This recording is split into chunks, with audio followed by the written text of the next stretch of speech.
Go to YouTube. Oh.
Welcome to another episode.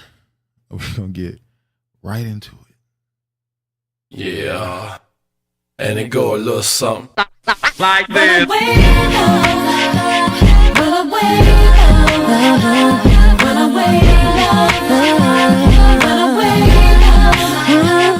know there's some stories going on right now, but we want to bring it back to this is a real thing that happened, so let's make sure we point this out first. Now little Lisa's only 9 years old. She's trying to figure out why the world is so cold. Why she's all alone and they never met her family. Mama's always gone and she never met her daddy. Part of her is missing and nobody'll listen. Mama's on drugs, getting up in the kitchen, bringing home in at different hours of the night. Starting with some laughs, usually ending in a fight. Sneaking in the room when her mama's knocked out. Trying to have his way and little Lisa says ouch. She tries to resist but then all he does is beat her. Tries to tell her mom but her mama don't believe her. Lisa stuck up in the world on her own. Oh, we see everything, Regina. We definitely saw it. We're gonna talk about it. Else to do but get some clothes and pack. She says she's about to run away and never come back. Like this.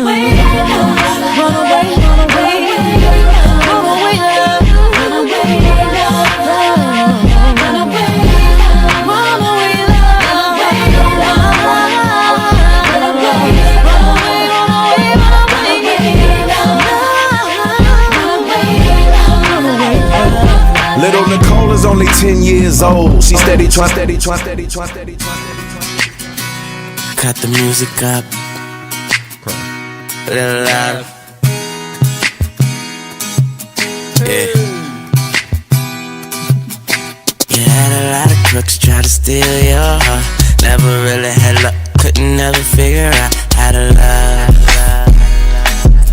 How to love. You had a lot of moments that didn't last forever. Now you in the corner trying to put it together. How to love. How to love.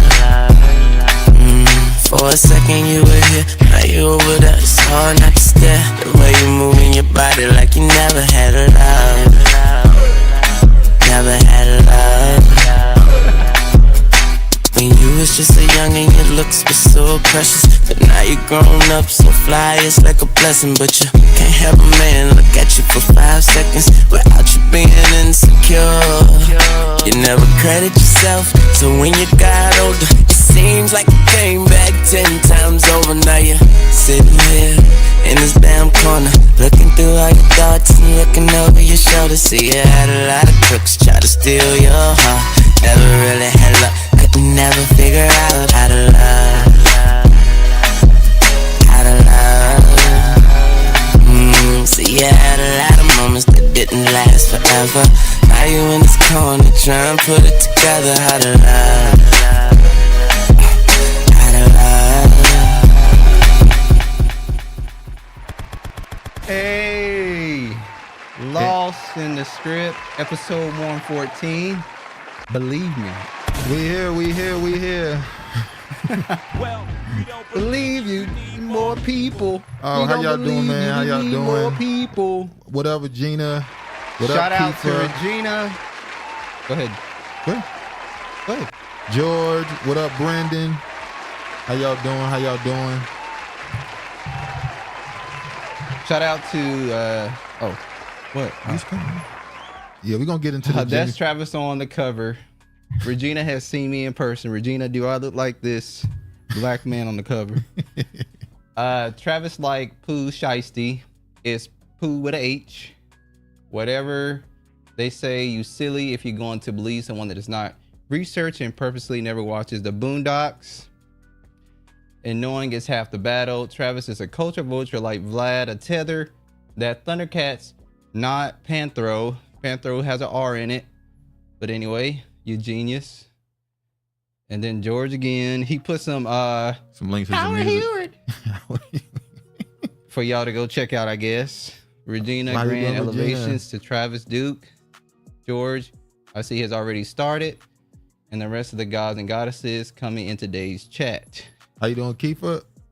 Yes, we saw AI Jamie. Y'all be thinking the same stuff we be thinking. It's like, because we had two. We were like, Is that the clone Jamie, or was he doing all this shit to promote They Clone Me Tyrone, which we watched last night, and we'll give you our feedback on that.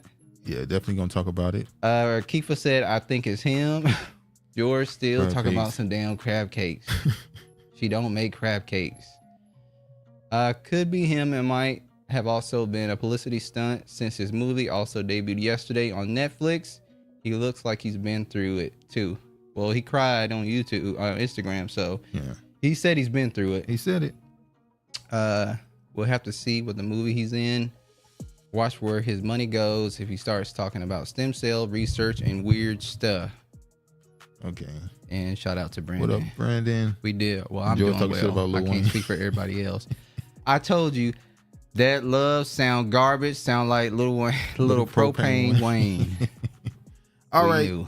We went through the opening comments. We're gonna talk about a lot of stuff from Jamie Foxx to Miss Carlee storyline with her, Travis Scott and his Masonic stuff being banned from Egypt. Got a lot of stuff to get to today. We're gonna get right into it. Hold on, y'all. Jamie Foxx shares new photo 3 months after hospitalizations. Big things coming soon. Now, obviously, he did more than show a photo. Now he's also put a video up on Instagram. We're gonna talk about it. I'm gonna show that first, and then we're gonna talk about They Cloned Tyrone. That was a very interesting movie with a lot of things to unpack if you watched it. Definitely. Regina already hit everything pretty much on the head in the comment section. Exactly. As usual. So we're gonna start with showing the video of Jamie Foxx. See what he had. Oh, I like when she said this planet ain't nothing but some rinse, wash, repeat, nigga shit per cycle. Rinse, wash, repeat. Nigga shit. Nigga shit. All right, let me go ahead and play what Jamie had to say. I went through something that I thought I would never ever go through. And I know a lot of people were waiting, or wanting to hear updates, but to be honest with you, I just didn't want you to see me like that, man. I want you to see me laughing, having a good time, partying, cracking a joke, doing a movie, television show. I didn't want you to see me with with tubes running out of me and trying to figure out if I was gonna make it through. And to be honest with you, my sister Deidre Dixon, my daughter Corinne Marie saved my life. So to them, to God, to a lot of great medical people, I'm able to leave you this video. I cannot tell you how great it feels to have your family. Yeah, that's the name of the movie. They Cloned Tyrone. George says that's why Bernie Mac was murdered. He saw the clone facilities. I can't say I agree with that. For Bernie Mac to be successful as he was and to had a sitcom show means he was in the know and he knew what was going on. Possibly. What's your opinion on that? On what? Bernie Mac being murdered because he saw the clone facilities. No, I don't know if he was. I don't know if he knew too much. That's why he was taken out. I believe that might have just been, George said fully older grown man passed clones away. take days, not years. We told Excuse Keith me. what the name of the movie was. His face looks longer than usual. I saw somebody say his skin tone looks lighter too. No, that's the light from the camera You think that so? he's using. The lighting in the room. He's always had freckles. If you go back and look at pictures, he's had freckles. Okay. Well, Brandon said he looks weird. Maybe it's the angle and the lighting. Maybe it's the chromosomes. yeah, that too. He was going to tell the world, and Steve Harvey snitched on him. Steve Harvey did a lot of dirty stuff to Bernie Mac. So that I part, don't believe that. I do believe Steve Harvey was definitely doing a lot of dirty stuff to Bernie Mac. But I don't know if I could say Bernie Mac was just this innocent. He didn't know about clones or shit what was going on in the industry. He was blind, oblivious to it. He knew what the fuck was going on. Yeah, probably. If Ain't no probably. He did. you know what I'm saying, if that stuff is not just a conspiracy that we believe is real, if that thing is really happening, it's probably more than likely he knew. More than likely. Although there are levels to the industry. There are levels, There's and he people who reached a good level. There's people who only know stuff that they believe they can handle. True. So how much they think you can close your mouth with is the only things they're gonna tell you. It I is what agree it with is. that. All right. Along with this whole thing with Jamie Foxx, we know before this movie came out a few weeks ago, was that last week or something? Jamie Foxx, or at least his account, put out a tweet or a message where he said, "They didn't clone me, they cloned Tyrone." Which made me think, is it possible that this whole thing with Jamie Foxx is leading up to because this so happened when the movie comes out, he's back out, he's putting videos out. And there was already rumors that he was being cloned in a facility. Yeah, so you can either look at it either way. Either this was a rollout for the movie, or there's some other stuff.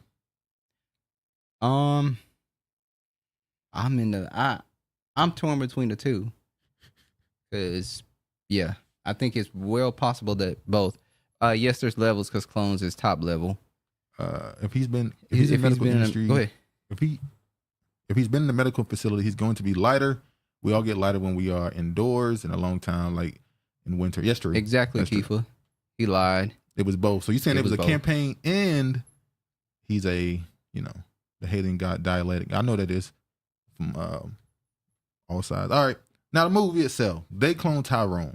If you haven't watched it yet, They Cloned Tyrone is a movie on Netflix starring Jamie Foxx and John Boyega. Why I dropped it down to half. And had to take away half a star. Paris. She was really good in this movie. Who? How you say her name? Tayona? The young lady? Yeah. Yes, she was. She was good in the movie. Jamie was good in the movie. Everybody was good. Let me tell you something. Before we get into this movie, we was watching the movie, and about 70-some% through the movie, Travis say, "Well, that dude look familiar. Ain't that Nigerian dude?" And I was like, "Oh Lord." So you know how Travis. You know the gold teeth and the gold teeth and stuff had me a little distracted. You didn't pay attention to who it was. I wasn't paying attention to who it was at first. All right, so the movie itself is about the main character being John Boyega. He is a drug dealer living in the hood. They start the movie, let you know that this is the hood. The kids are used to this environment. It's just a very negative environment. Drug uses, prostitution all over the place. He's a very serious dude, and he's about his paper. Very, very serious. Very. I don't want to go this far, but it reminds me of how they portray the prophets. How they're always very stern and strict. They're not. They know laughing. Happy time, because when you know what's really going on around you, you're not really happy as often. But anyway, so then you got Jamie Foxx, who's his pimp, and then his one of his hoes. They are his what you would call sidekicks, I guess. And he's going around and collecting his money, and then he ends up having an incident happen. And they find out at some point that somebody is cloned. Now, the reason why they find out somebody is cloned because one of the characters is gunned down. They see them gunned down. The main character. The main character is gunned down, but he comes back and like nothing happened. He doesn't know what happened. Well, he sees somebody that looks like him walking in the street, and the car comes and picks him up and then drives off. So he didn't know what's going. The black trucks. What will most people say? You see those CIA or intelligence agencies, how they drive around. In real life, it's white trucks riding around here. That's another story. But I'm gonna go ahead and make this quicker. So basically, the first elevator they find to this laboratory, right? The first elevator they find, you'll notice it's underneath a family house. That's where it starts. But they also have it in churches. I'm saying the first one they find is in the family house. They go down in this. They find out one of them is cloned, and they found this powdery substance. He think it's cocaine. The pimp, Jamie Foxx character, think it's cocaine, but it's not. They end up and they end up shooting this white guy, right? And the white guy, all the white guys that are a part of this program have afros, which is weird. They end up shooting him. They run. They leave. And then they end up finding. Is this a spoiler or? Yeah, I guess it's a spoiler. I mean, what? I mean, that character is not really. The end is what's the twist. It's not the rest of the movie. But anyway, they end up going to a chicken spot, and they're eating this chicken, and everybody's laughing. And Jamie Foxx puts 2 and 2 together and says, "We shouldn't be eating this." And that reminded me of the Popeye's chicken situation. How for about a month, it was just chaos about that chicken. It was insane. And it's the same thing that happened in this show. And then when they're in the script club and the white guy with the afro sees them and he changes the music and it changes their behavior. He puts on that trap music, the slow one, and it makes them drowsy. And then you remember he put on the other music and it makes him want to fight. Well, yeah, that's what they were doing down in the laboratory underground.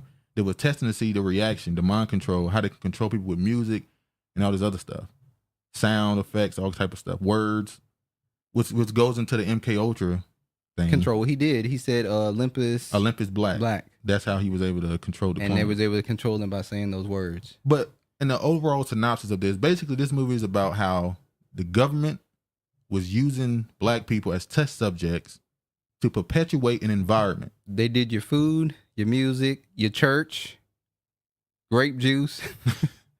Well, that was the communion one. That was a communion, but they used grape juice. Yeah. So in this whole movie, if you look at it from it's obviously a metaphor. Instead of them cloning people, they're not really, in real life, we can look at this and apply it to what we actually see. They're not cloning the people. They're cloning the environment and making sure they continue to put it in every city that we consider a majority black city to get the same effect as in the movie. And they only clone your leaders or people they find to be prominent in the community. They only clone people who have influence. So pastors, drug dealers, pimps. They make sure to clone the people who have some level of influence over the population to continue to perpetuate the cycle. Which is what Regina said. It's just crazy. It's a good movie though. Very good movie. Kiefer said next time we should do a watch party. I think we all have Netflix. Unfortunately, we do. I think we do. Crab cakes first, then the party, and not before. Netflix and crab cakes. That sounds cool. Can cakes sound delicious with extra tartar sauce? LOL. Crab cakes. Crab is not good for you. It's bottom of the barrel type food. You shouldn't be eating crab cakes. Oh man. So Bernie Mac saw when they were clones fights and kill each other. Go ahead. And it really disturbed him. Side note, how do you think Kevin Hart be so many places doing on time during interviews and events? The movie sounds interesting. It's very interesting, Kiva. It is good. I would give it a 9, but because they had a tether in there, I had to drop it down to an 8.5. Basically, it's going to hold your attention the whole movie. Yeah, it's going to hold your attention. If I had to compare to other movies, it's like what's that movie with Jim Carrey? The Truman Show. It's like Truman Show because at some point, that's another part I want to talk about. During the movie, John Boyega's character, he finds out what's really going on around him, and the woman that's with them, she tries to come to him to continue. Like, we got to fix this. The city is broken. And he just starts to feel so down on himself. She said, why 8.5 and not a 10? Because no movie is perfect. You ain't getting no 10 out of me. I forgot another part. The Olympic Black part, right? So when they find out what's going on, they get caught out of the strip club. And like Travis said, he plays the music and make them chase the main characters to try to harm them. Yes. The white guy who's running the whole operation says Olympic Black. He makes the clones do what he wants them to do. After this, and I always saw that as the black man being the target and how they used... he's the one who's used. I mean, he's the one these things are used to affect to make the neighborhood or the city negative. True. You make sure he's the one that's the target, so that the influence will go across and spread across the neighborhood. I agree. Regina said I give the movie a 9 out of 10 too, just for the gems. That's why we get a 9 out of 10 for the gems. Kevin admitted he has a lot of clones. Life imitating what interview art. was that? Life imitating art. And also, so after that situation where when he showed that he can have influence over the clones, he went home and she tried to convince him to go back and try to figure out what's going on and fix the situation. And he was so down and he realized everything was fake. That reminded me of the Truman Show movie. How he realized everything around him is fake. And he also felt so defeated. It showed that the black man's defeat and his unwillingness to compete and try to dominate because he, in that moment, felt powerless. True. And it also reminded me of another movie. Jesus, man. It was another movie it reminded me of. Not just the Truman Show. I forgot what it is. But anyway. The world is a metaphysical, organically synthesized stage. Facts at George Regina. All right. So yeah, I would give the movie a 9. I would give it a 9. I think it's one of the better films. I got a question for y'all too. Do y'all think it's strange that we'll give a movie like this a 9, but are any of y'all going to go back and watch this movie? Has movies and TV shows lost replay value, no matter how good they are? Or is it only certain shows? like comedies and all that stuff, are those the only shows that get replay value, you think? I don't know. Because I wouldn't go back and watch this movie, but it was a good movie. Yeah, I'm a 5. 1 out of 10. Thank you, George. Travis is a 5 at best. Thank you. Y'all see he rating me in the comment section? I have to watch this instead of Oppenheimer tonight. Yeah, they've been talking about that movie too. Y'all see how that movie Barbie doing? I heard that movie. The baby dolls Barbie. There's a movie out for it. It's gonna do like 300 million first opening week. Wow. What's the name of that movie? The Hispanic got that movie, The Beetle. Yeah, they ain't doing too well. I don't go back and watch newer movies and if I'm saying like what's going on, even though no matter how good we might think the movie is, the replay value just doesn't seem to be there anymore. I don't know what it is. Regina said, thumbs down, clown. Who's she talking to? It's Kiefer. Yeah, I said, oh, sorry, Kiefer. Kiefer, who are you talking to? Thumbs down, clown. My niece saw Barbie and loved it. No surprise. Yeah, that movie is doing really, really well. They got a Barbie show coming out to Santa Monica, and they paid $30 an hour for security. Oh, he worked there. I would have thought that Little Mermaid would have done these type of numbers. Well, it was a black... Yeah. White people wasn't fucking with it. Yeah, they weren't going to give it to him. All right, moving on. Neither was Asian or other ethnic groups. All right. Anyway, I recommend no, I don't. Sorry, I thought she was making paper. I recommend the movie. It's a good movie. Anyway, moving forward to another movie that's coming out. Rustin First Look. Colman Domingo is Bayard Rustin, the man who turned MLK's dream into a reality. He's a tether, so I don't really. The star and director George C. Wolfe shine a spotlight on unsung civil rights hero. The more I was living with Bayard, I just became overwhelmed. So this whole movie is about telling the story, obviously, of the man who was behind MLK, writing some of his speeches and being one of the organizers to set up some of his marches and such. And in this article, they painted as he's an unsafe. They painted as he was forcefully pushed to the background to not be put at the forefront because of his sexuality and stuff. They try to make it a more of a judgment on the people around him than maybe he just wasn't the person that they wanted at the face because he wasn't a speaker. Maybe that's why he took that role, Regina. Yeah, he is. They're always promoting those.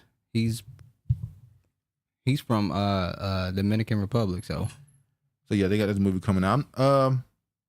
He was who did the video on him? Was that Pastor Darby or was that you remember that when they said about Bayard Rustin, how he was in college and he was turning the white boys out? Oh, that was and the fathers came to the school. It was another pastor. The fathers had to come to the college. The white fathers came to the college and said, "Y'all got to do something about him. He's turning our boys out." Kiefer said pass. But yeah, so they put a lot of these movies out of these characters that some people might not know about. But if you read anything on Martin Luther King, you know who Bayard Rustin is. But I wonder if they're going to tell the part where he's the one, because also he was a person who went over to India for schooling to learn under the Gandhi teachings, the nonviolent protest and all that stuff. That was him. He came back to America, and there's I'm not saying this is the fact, allegedly he's the one that came to Martin Luther King and convinced him to go the nonviolent, peaceful protest route. And allegedly, we know when we talk about the civil rights movement, there also were people there's allegations that a lot of those events that was happening in the South to push forward the civil rights movement were staged and hoaxes. So, you know what they say. Well, we don't believe you. You need more people. So it is what it is. But let's go ahead and move forward now. Bayard Rustin getting a movie. And here we go with another Tupac saga. I don't know if there's another person who 30 years after they died, they almost just as relevant. Biggie's the same. He's the same. He's not as relevant as Tupac. It's not even close. They talk about him too. Every time a documentary come out about Tupac, a couple of months or a year later, they do one on Biggie. No. The Biggie, to me, he's nowhere near talked about as much as Tupac. Tupac got stories happening weekly where you go, bro, people doing... Well, there's a whole damn YouTube channel dedicated to him. Dedicated to Tupac story, where people just come on and talk about Tupac. You know what's funny? On YouTube, everybody got a channel who they hate and who they dedicate to channel. Because Diddy got one. Yeah. JC got one, although he ain't as heavy on him as he used to be. Well, let's be honest. It's what's his name? Green Deal. Tupac. It's former Diddy bodyguard. Then you got Choke No Joke, who be talking about. It ain't just Choke No Negro Joke. has surpassed JFK. I agree. Tupac is talked about more than JFK. And by the way, since we're not going to talk about this later, you know that the Biden White House just denied allowing those papers to be released about JFK a few weeks ago. So they're pushing that back even more. They still don't want you to know what happened. So just putting that out there. But now they're saying they might have solved the Tupac situation. After nearly 30 years, there's a movement in the case of Tupac Shakur's Sure there is. An investigation to Tupac Shakur's unsolved killing has been revived. It took nearly 3 decades, but a new twist came when authorities in Nevada served a search warrant this week in connection with the rap star's shooting death. They confirmed Tuesday. If you watch a dude named The Art of Dialogue, that's a channel dedicated to Tupac. He has he does an interview with this guy named Keefe D, and his real name is Somebody Keefe called him D'Souza. Queefy. Huh? Somebody called him Queefy.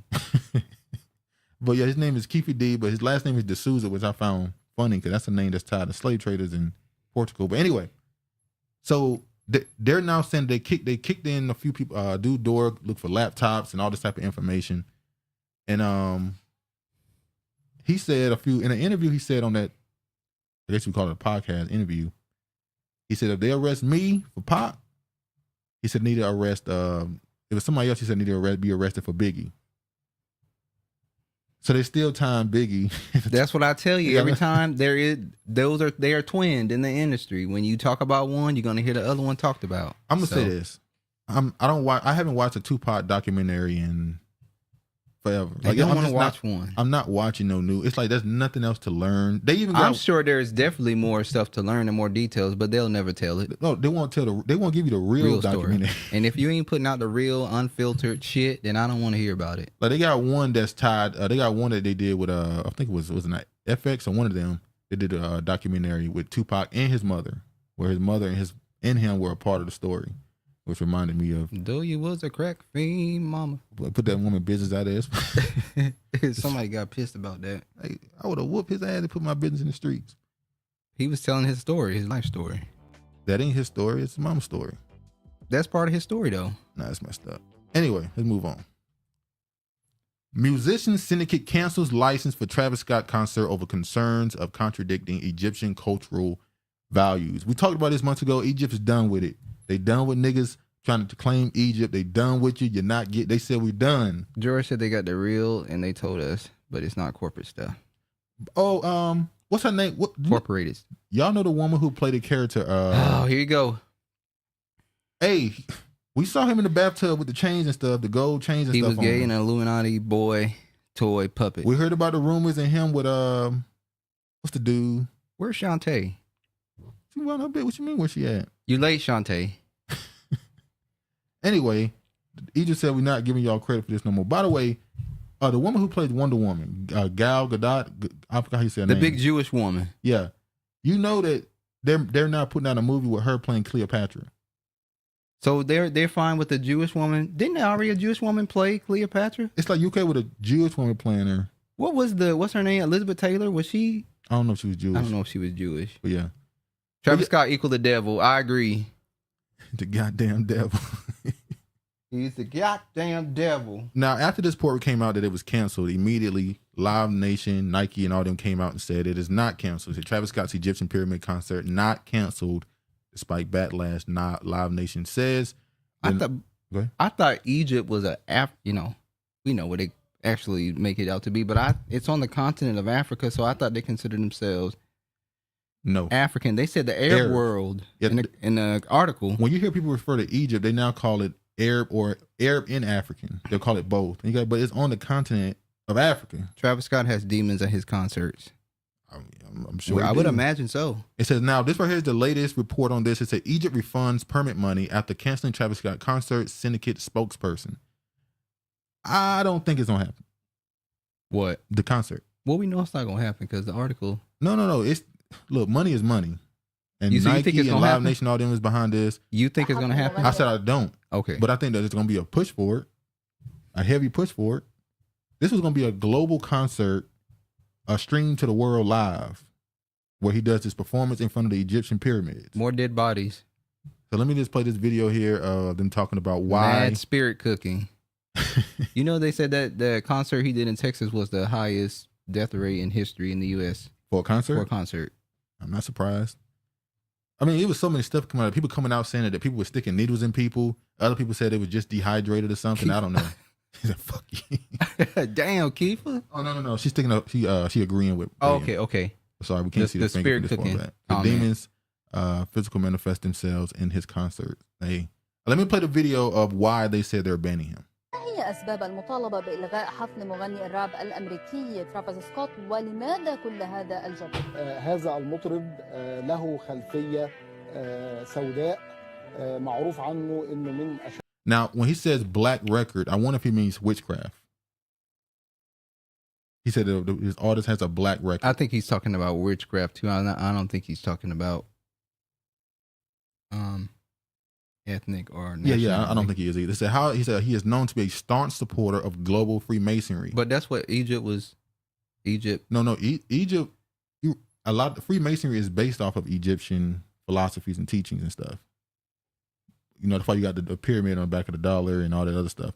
But remember, Egypt is the ones who try to expose Hillary Clinton and them for starting the Freemasonry Brotherhood to set the Middle East on fire. These are new Egyptians, though. So these guys are supposedly anti-Freemasons.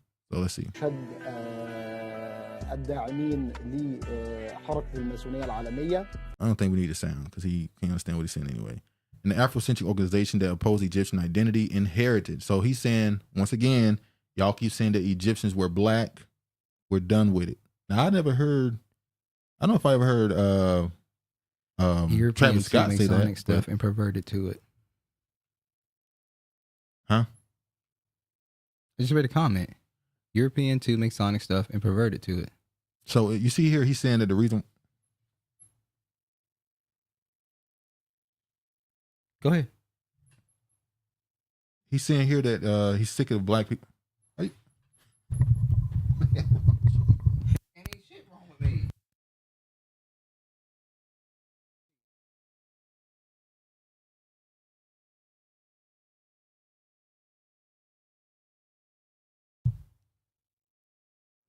Read the damn shit, man. You want to mute it? Yes. All right. What the hell going on? Anyway. Put the crack pipe down. Anyway, I ain't got to show this whole video. He's against them because he said he's Freemason. The Egyptians ain't for that. They sticking in people who trying to claim Egypt as black. And they said we ain't going for it. Okay, but Egypt and European versions of Masonry are both perverted. They are smart. They'll ban him from putting on any concert in their country, not because he's black, but because he's straight up satanic. I agree. The Weeknd is The Weeknd is satanic too. Didn't he do like a fake like a vampire? Yeah, he was doing he had blood in his mouth and he was a warlock.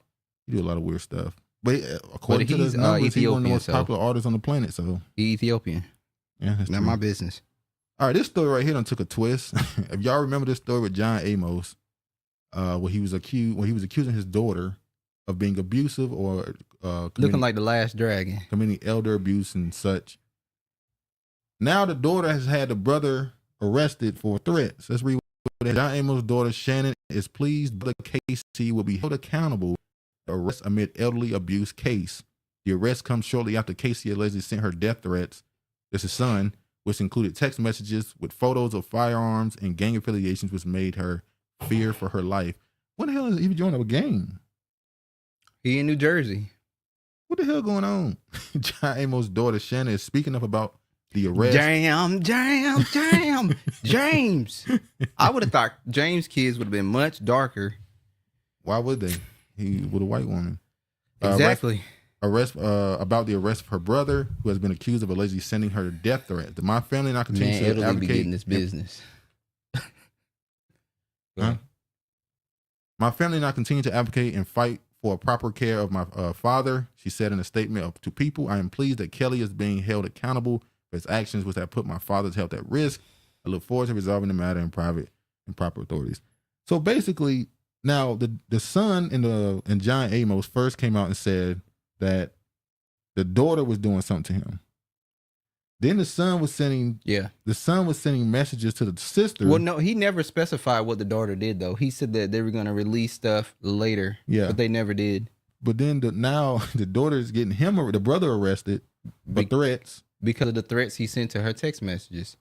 Saying he's sending gang signs. He sent her a message. Gang affiliation. What's the message he sent her? He told her. He showed her. He said, "I'm going to sleep good at night, big sis," and he showed her a fucking gun. He also showed her a big ass rifle and said that this one can kill a turkey from 3 football fields away. So I would have took that as a threat on my life as well. This is clearly a sibling rivalry over something, ownership of something, to get something from the father. That's what I believe. Well, one is willing to take another one out. But the other one is too. She's sending him to jail. Okay. So if I send you text messages saying, if we're going through the same thing we're going through with our father, and I'm sending you text messages saying I'm sleeping good at night, bruh, and I show you up of an AK-47, and we are already at a tip, you're gonna be like, this nigga is plotting on me. I just wouldn't be around. So you're not gonna. So you wouldn't be around me. Yeah. So you wouldn't have no threat or fear for your life. If I fear for my life, I'll just stay from me. And what if that mountain low ain't no valley high enough to keep me from popping you? To find me. Okay. You got to find me. So be prepared to leave this world. Damn, James. That's a crazy case. Yeah. All right, moving on. Here we go with this bullshit. Too bad. Unfortunately, their family drama is made public. Sad. But you know what? She tried to keep it. She said that she is handling stuff privately behind the scenes, and she really didn't go into too much though. That's what she say. No, it's not. That ain't what she said. We've heard her say nothing ill about her brother. She didn't even accuse her brother.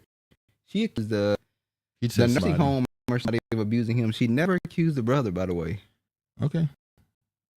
I think both of them are plotting. I think this is some what's that TV show? Succession. Well, one is dangerous. I think this is some Succession type stuff. Both of them are plotting to get position. Well, one willing to take out another one. All right, Magic Johnson steps into the spotlight as a new owner of the Commanders. He is now one of the co-owners, minority owners of the Washington Commanders of the NFL. 4%. He owns 4%. That's not bad. Why is it when people own a minority stake, it's like you laugh at? Like 4% of a couple billion is a lot. I'd rather be an owner and not have a percentage in it. I want to own it, or at least own the majority of it. Tom Brady owns a little bit of the Raiders, and nobody.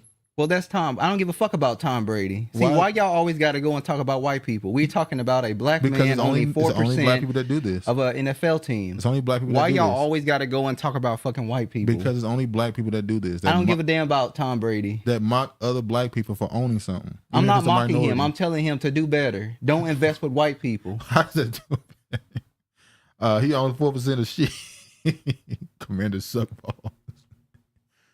For most NFL teams, the controlling owner provides the public face and voice of the franchise, and the limited partners stay out of the spotlight. I'm not going to read this article. Basically, in this article, they're asking the questions because Magic Johnson only owns, I don't give a fuck about Tom Brady. There we go. Shout out to Sassy Shantae. Look at You're late. You're late. I don't give a fuck about Tom Brady either. Family. So y'all only talk shit about family, all right? Okay. All right, I get it. Magic is Freemason pushing the vax. Don't care about him. I love it. I love it. I love it. Okay, so what's this? A Fantasia? I love it. I love it. But the reason why this is a story for me is sacrifice his son, nasty, and letting his other son live out his true life that he wanted to live out. You see that picture of him standing next to his son? He was big as hell. Fashionably late. That's true. That's true. What true. Up, Craig? What up? Shantae had to come in here and stun on y'all. So the reason why this is a story is because Magic Johnson is known for being a big personality. Now, the fact that he only owns 4% of the team, that don't mean he's not going to be standing in front of them cameras every time they own. So people are asking the question, is this going to become a problem because Magic Johnson is going to do interviews, he's going to talk about stuff, he's going to kind of carry himself like a boss, but he's not the majority owner. The majority owner might at some point be like, hey man, sit down. Stop doing interviews. You only at 4%. You don't control nothing. You're not setting no. But that's not what's going on. He letting him do it. So now that's another question. Is he making? And this might sound maybe because he's a big name and a Magic big is face. hold on. Magic is magic, but it's kind of messed up. It seems like the majority owner is letting Magic Johnson become the mascot. That's true. I don't like it. He's like yeah, go be the mascot. Go talk. Make us look. Because remember, Washington is known for being a little racist. They're known for having a little bit of trouble with black quarterbacks constantly. So is it Magic? And it also the women, the sexual abuse allegations that was going on, the scandals that was going on. Are the Negroes troubled? Is Magic Johnson there just to make it look good? I think so. First time I agree with G-Dub. He's still alive from AIDS for a reason. Ask yourself why. For an agenda. Dr. Sebi cured. Magic is always the mouthpiece. Why y'all be sending shots at Dr. Sebi like that though? I don't know if you are. I'm not accusing you of, but people be sending shots at Dr. Sebi quick. They be laughing. The Cavs was racist, so he loved racists. On the Cavs. He was all over Dr. Fauci. You remember every detail. They niggas never forget, boy. He was all over him. I saw it. I seen it. I saw it. New York. I saw it. All right. It's I saw it. Not I saw it. Right, they say that in the UK too. Pierce Morgan, when he was interviewing Ice Cube, he said saw it. I saw it. Oh yeah. They say that too. All right, now I'm going to show. I still ain't drinking out nothing in Magic House. I ain't drinking out of nothing in Magic House. I don't know what they say. The most dangerous. He got the red cups available. You know what they say? The most dangerous place to be at a Magic Johnson pool party. Oreo did that shit. All right, let's move forward. The mosquitoes is dangerous, boy. All right, police say they cannot verify most of the information. Carlee Russell, who went missing in Alabama after 911 call about a child on the interstate. Well, we don't believe you. We need more people. Look, I'm gonna say this. Let me start off by saying this. There is a problem in this country with missing black women, black children, and black people in general. There's a problem in this country with missing black people. She said, nope, I'll never forget what happened over the last 2 years. All these fake ass people coming out to here for these vax. Nope. I'm never gonna forgive what's his name, the dude who made he's a Juvenile. The other one too, Slim Thug. Yeah. They all vac that thing up. They were just moving crazy. But yeah. Magic had his first butt naked basketball game and said there were P. Diddy learned it from. That's where P. Diddy learned it from. Photo op. Most of them come up missing in DC. True, but it's a nationwide thing as well. So before we get into this, well, maybe most of them come up missing in DC because that's where the capital is and where the politicians and stuff are, and we know they go missing because of organ harvesting, and also we know the stuff in our skin, this melanin, is worth more than gold. So silver and so we know this is a real thing, but. Oh, Regina said, do you think it's a boule ritual? Now, she is a part of the, what they call the AKA sorority. And I keep Why saying didn't we this. look up her parents first? So these sororities, fraternities. George, I don't know what this I don't know what that is. Pizza. So when you look at the sororities, fraternities, blood crips, GDs, all these gang members and stuff, these are all low-level masonry groups, right? See, I knew she gonna bring it up too. I was just about to say that. Regina always be on it. She be on it Broadly, like white on rice. Tawana Broadly, a lot of people are comparing it to that because back in the late 80s in New York, I think it was a 16-year-old girl. They accused 6 Caucasian men of kidnapping and abusing her. And she even accused, I think it was an attorney general, a sheriff. She said they was a part of it. Al Sharpton came out and was all in the streets protesting. It was a big, big deal. And then it came out she was lying. She was actually partying, and she was scared to go home because she thought her mother's boyfriend or her stepfather was going to discipline her for not being home on time. Oh yeah, we can't even bring that up, boy. So I'm gonna show, because remember, in adrenochrome, the first situation that happened, she said that she was on the street, she saw a baby, she called the police, then she calls one of her family members. And then she screams and the phone is gone. And she's gone. Right? A white baby. Now she called a family member and said, so this is really heartbreaking. There's a question we gotta ask. well, the parents are part of this. So first, I'm gonna show a short interview with the parents of them reacting to their daughter kidnapping and the speculation people were making when this case first came out. People already were speculating. Where is Al and Ben for Carlee?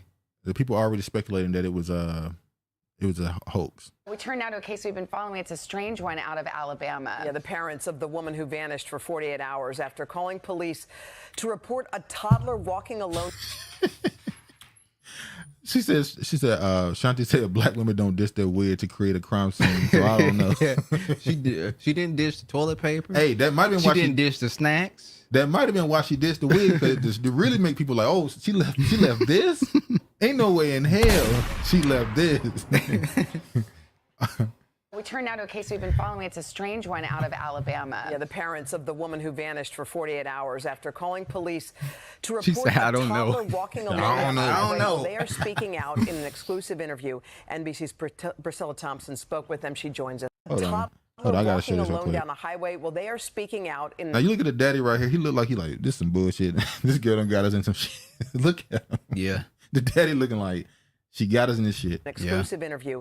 NBC's Priscilla She might Thompson be smarter spoke than with them. all She of us. Hey, we'll see. Joins us now. Hey, Priscilla. Good morning.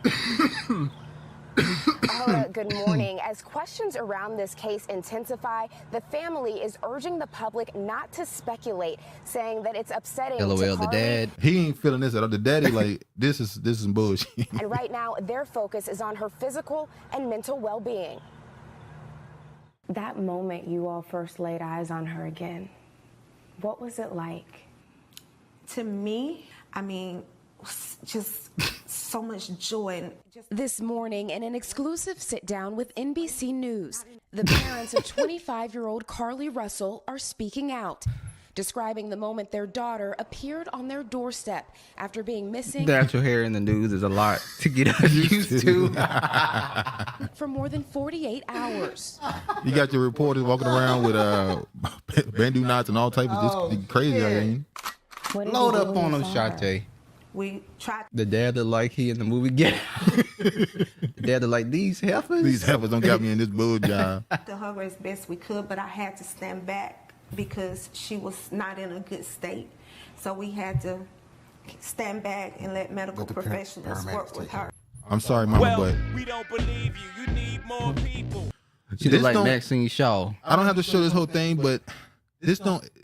Obviously, we know all the stuff that happened now. We know this is more than likely fake. Well, the boyfriend took her off of social media. The boyfriend kicked her off of social media. History of her. It said Carlee Russell tweets before her disappearance revealed she was troubled about work, boyfriend, and was feeling unloved. Everyone wants to feel wanted. Hey, Audible Sienna. What up, what up, what up? Just some bull nuggets.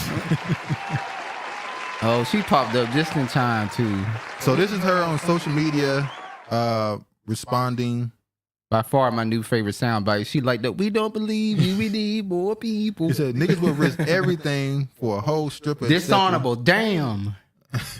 Pitiful. Then the next day she said, you think you have a bond with someone until they show you they never did. And she talking about her boyfriend and all this other stuff. And Tifa said she should go to jail. She costs resources and money. You about to get mad at what I'm about to do. What? There was a white woman who did the same thing, and she got 18 months. She got time. I'm not saying she shouldn't get time. I know. So I mean, not too much, George. Uh-oh. Uh-oh. Not too much on honorable.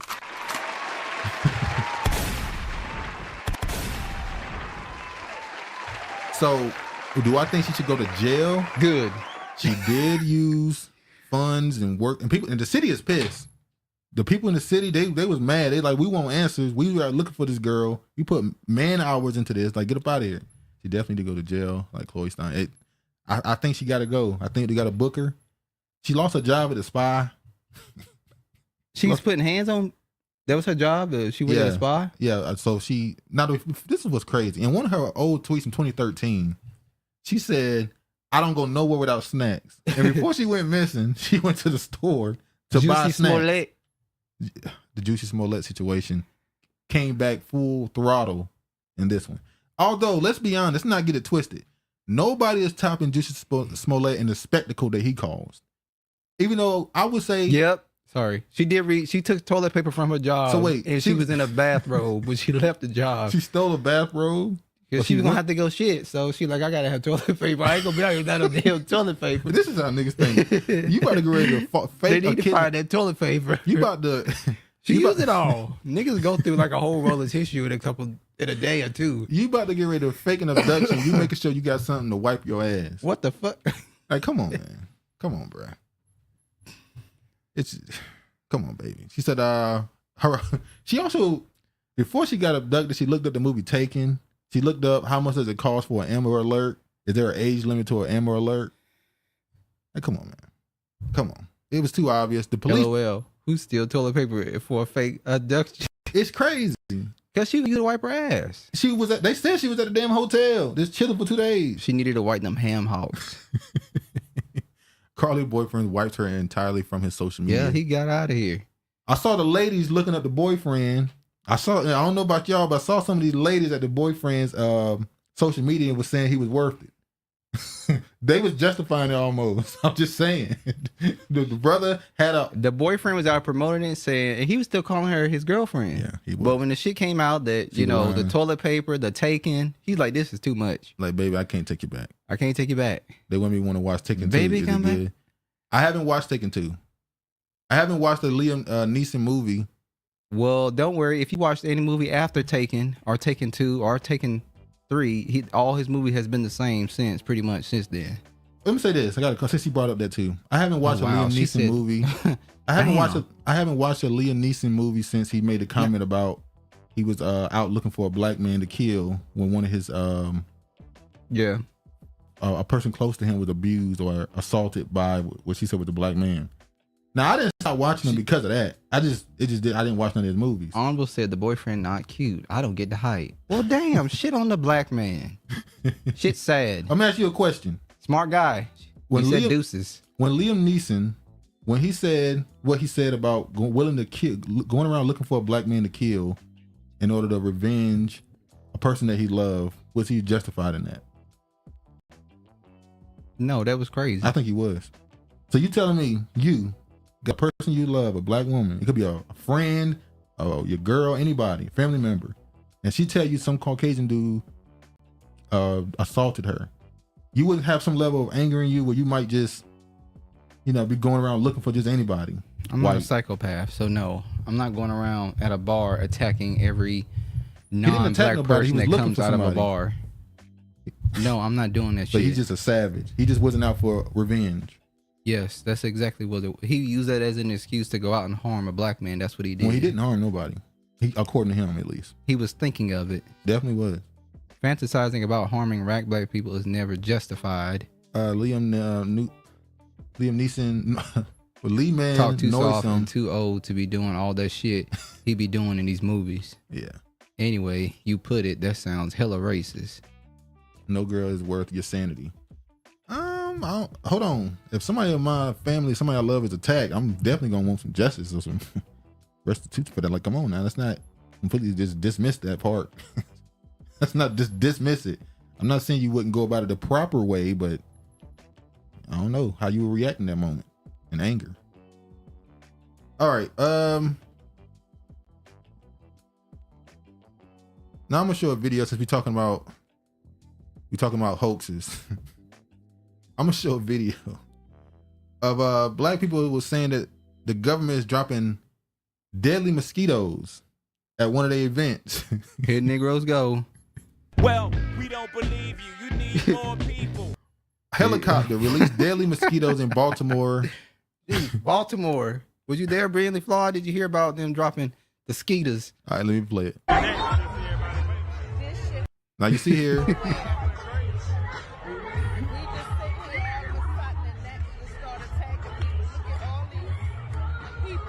Damn.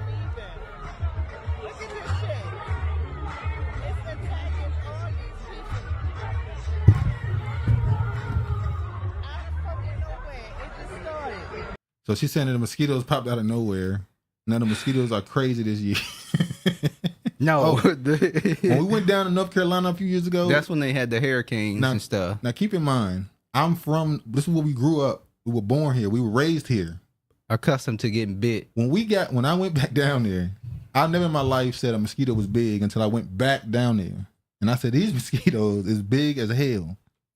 And like Travis said, is it a tornado or a hurricane? It was a hurricane. Had just went through, and you know how when one of those come through and blow around and all the mosquitoes. He said, yes, I was there yesterday. Were they talking about the mosquitoes? Well, you get bit by the mosquitoes? You get bit by the mosquitoes? You got bit by them? Because, I mean, they said they deadly. They said he deadly. He made it back, though. All right, another one. Unharmed. We don't believe you need more people. Now, they saying right here that this was a story about a man named Travis King. He was actually, last year, he got charged with assault in the club. So he punched a local. But then that charge was dropped. He was doing a lot of shit over there. And then he got some he other attacked the police officers and he damaged so he vehicle. had to pay like $3,000 in damages. Yeah. So he was about to be released back to America for further punishment. And he ran. And at the border of North Korea with a tourist group, he just ran across the border. He just ran in North Korea. Now, let me ask you a question. Do you believe he ran into North Korea to not get punishment from America? That's what I was thinking at first. I was thinking that at first. But we know North Korea. Damn, something about dudes named Travis.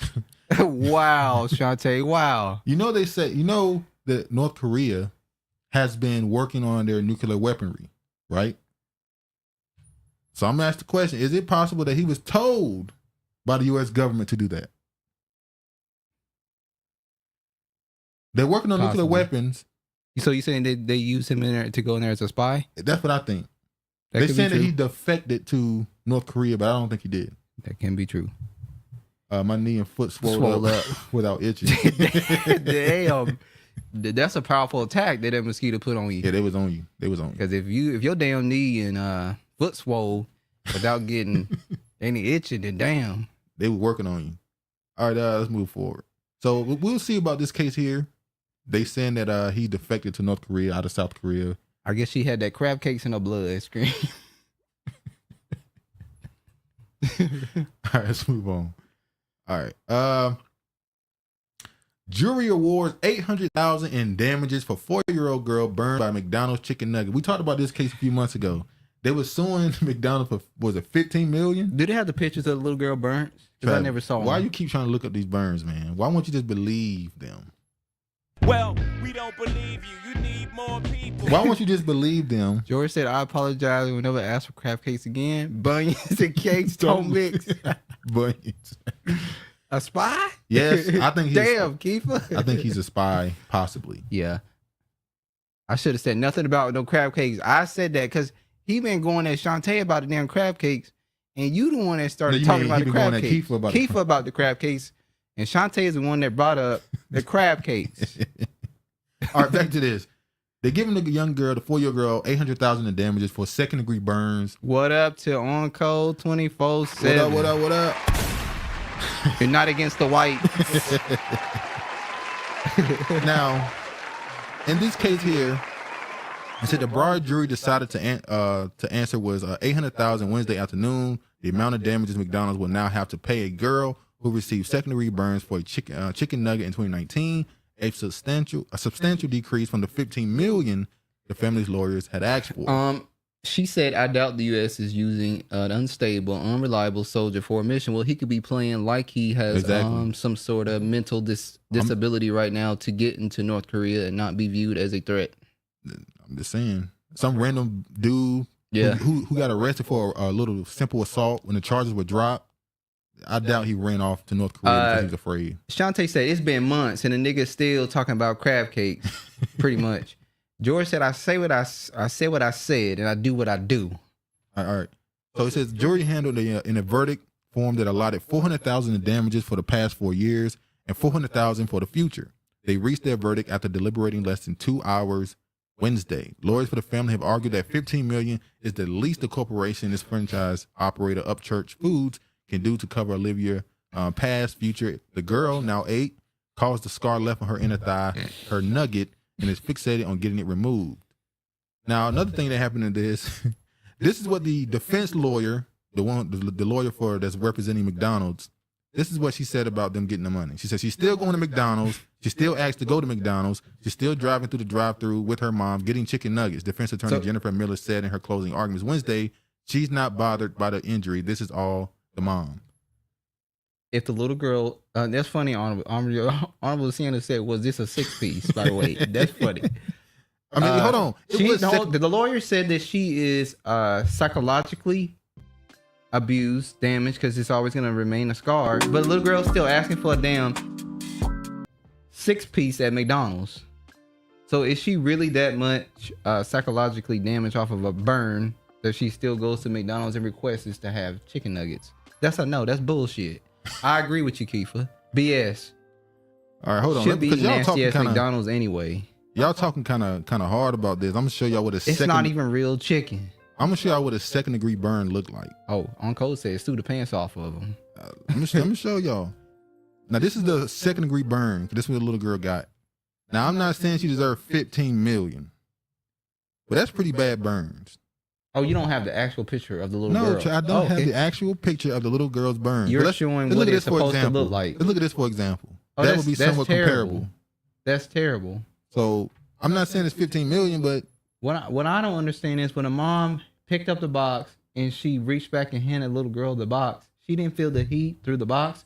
It would have to be pretty hot to get a secondary burn. Secondary burn. And when she picked up the box, she should have been like, "Damn, this is hot." Now, I'm asking the question: how the hell did a chicken nugget get that hot? Exactly. Maybe they warmed them up and put them in the microwave and took them home, and then. Oh, now you're saying, oh, okay. Look, you trying to say she threw them on the little girl, and then they got the lawsuit money. Now you're saying she's scamming. All right. Yeah, it's some shit out here. Man, get your money. I'm not mad about the money. I'm just calling out the bullshit. Get your money. Yeah, she lying. She deserves $25 million. Give her 30. I don't care. Give her money. But did they? What? Did they give her a paper container of hot oil? Possibly. I don't know what they did. Like Colorado. It's like Colorado. I'm sorry, I don't believe it. Nugget capers. Nugget capers. Damn want to be Nigerian. I'm sorry. I don't believe it. I have to see the pictures. Even when I was eating fast food, my food was never that hot at McDonald's. It was always lukewarm. But the burns are there. We had an aunt, and every time she went to McDonald's, she would tell them to drop everything fresh, and she would wait. I know they spit in her food. I'm sure they did, but her shit should have been hot because she told them to drop it fresh. She would say, if you want fresh fries, say no salt. Damn wannabe Nigerians. No honor for American is business. Or the choice. Exactly, it's business. That's all it is. Nugget capers, Regina. All right, let's move forward. Get your money. I don't mind it. I'm not upset about the money. I'm upset about the lie. You think they're lying about the burn? Alleged. You think they're lying about the burn? Wow. I'm not necessarily. They can't be lying about the burn because they had the pictures. I think the story is not, All right. Kyrie Irving, Tyler Perry helped 93-year-old woman fight to keep her land. We talked about this. I'm just showing there's more people getting involved with this. NBA star Kyrie Irving, Tyler Perry, Fantasia, who has still donated the most money. Exactly. Who's my Kyrie? Kyrie Irving has still donated the most money. How much he donated? Was it $200,000? 40,000. 40,000. Okay. And the black celebrity helping 93-year-old South Carolina woman who was fighting to keep her land in Hilton Head, South Carolina, for nearly 30 years. We talked about this story already. They got to GoFundMe. They're trying to help her out. Hopefully, she keep her land. We see. Matter of fact, we have a great aunt who, as far as we know, has land in Atlanta or in Georgia, should I say? Oh, I know nothing about that. And I wonder if that land is still in the family. I know nothing about that. That's new to me. When I did our family research and all that stuff, I found out we got an aunt. I ain't gonna tell her. I ain't gonna put her business out there. We have land in North Carolina. We have land in Philadelphia. And property in Philadelphia. Probably in South Carolina too, but I ain't know nothing about Georgia. That's new to me. Yeah, I ain't gonna tell her business because it's some stuff that went with it. I'm not gonna tell her business, but she had land in Georgia. I wonder if it's still in the family or not. Okay. While I hope they ordered the mother to put $500K in a trust until she's 18 years old. Shit. Blow. It's gone. No, let's not put it out there. They're gonna do right by that money. And they're going to prosper in life. I'm speaking positivity. I'm not cursing my people no more. It is PM. 7-22-2023. It's in the books. I don't trust something we all need. All right. Another story. I don't know why I gotta do it this way, but why not? Why not do it this way? Hold on, man. All right. Battle of the Tiny Hats. Both of them have the same lineage, but Ebro Darden calls out Drake for never saying anything about black issues. First thing I thought He's Jewish. Drake is a Jewish Canadian. Father is American, black American. But he grew up in Canada. Exactly. So he has no connection to America. His father. He has connection to America, but I'm talking about. He used to come visit his father in Memphis. That's why he got the key to the city in Memphis. So you can visit somebody and not have a connection to their struggle or what they go through. If I visit you for the summers, I mean, am I not building some level of a connection? Job or a scam, the murderous pedo, rapist, oppressor, we already slave for. Yeah. That's some truth. Drake from Canada, Shantae, he don't know what to say. Let the Jewish biracials with black fathers address each other, not our business. Damn. Let me just show this. It says Ebro Darden recently called out Drake for never saying anything about black issues following Drake's diss to a Childish Gambino song, "This Is America," during his performance at his All Blur tour. Now, the reason why he says something, Childish Gambino obviously released "This Is America," very viral video and song. People imitated it across the world, and he did a great impact on all races, culture. They all came out with it. All of them copied the song. This is Arabia. This Nigeria. This is Haiti. This is Jamaica. Everybody copied that song. It wasn't just the black countries. I know. They had this is Italy. They had all type of stuff. But they pointed out it was a political song that went from a black political song to just a political song where anybody who had issues with their government would redo the song. Brilliantly Flawed is shouting out Nas. I listened to Nas Magic 2. Yeah, I did too. From Baltimore. It was official. Yeah, I listened to that. Now, I ain't gonna lie. Rather see white collar crimes in our community instead of killing each other. Scamming the only crime we do to them in their businesses. Exactly. I listened to that Nas Magic 2 as well. I listened to it yesterday. Yeah, I listened to it. It was good. I ain't gonna lie. 5 of the songs, I really like the beat and it made the song way better. I like the lyrics on every song because Nas can rap. 5 of the 11 were just really good. I like them. 3 or 4, I'm okay on, and there's about 2 I wasn't really feeling. I ain't gonna lie. So 2, well, actually there's about 4 I really like, and a couple of them I wasn't really feeling. It is what it is, but it's a good album. I would give it a good grade. But anyway, back to this. He released a song, "This Is America," but recently he had an interview where Childish Gambino said that "This Is America" originally was a diss to Drake. So Drake on his tour recently said that song was overrated and over-awarded. Ebro then comes and said, you can't talk like that about that type of song when you don't make that type of music. You won't speak on those issues, so you should probably just leave that song alone. Even though he did say it was a diss to him. He said the song was a diss to him. He got to respond to that. Like, you made a diss song to me that turned into a political song. But by him responding to it, he's now talking shit about the song. He's saying the song wasn't good. That's true. So he just got to shut the fuck up. Sometimes, and this what goes with being when you are a biracial, non-American, there's certain things you gotta leave alone. Like Drake, to me, he can't make a classic album because he doesn't come from an environment that the people who got classic albums come from. You can't come into the tent. Like rappers your classic album typically is a story of your life or the environment you grew up in. Nobody don't hear about Drake talking about living in the suburbs of Canada. Well, people out here it's black Americans who live in the suburbs and be talking about they in the fucking hoods. But they in America. There's a difference. But you lying about where you grew up. You talking about like people like Jadakiss? Drake has no, hold on, we need more conscious rap, political rap on code. I agree. Drake has no dog in this fight. He cool with everybody.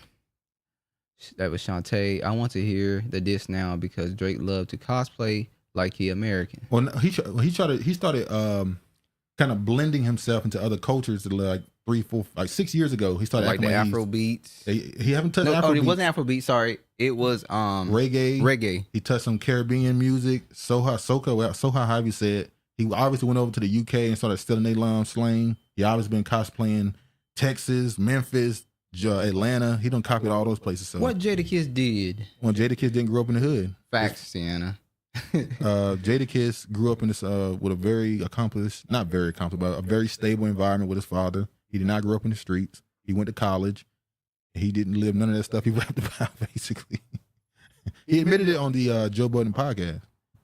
Everybody was like, what? His daddy's sitting there like, yeah, I put him through school. I made sure he had all this stuff. And then he wanted to, Afro beats is trash. I agree. When they pushing it heavy. All right, let me show what Ebro had to say when he tried to clarify his comments. Really nothing much. On Drake. Deal with what we know for a fact, which is Drake said that the song true. was Drake is a plant. overrated. A song that takes a position of social commentary with imagery and everything like that song did, I don't know if you could say it's overrated and overawarded.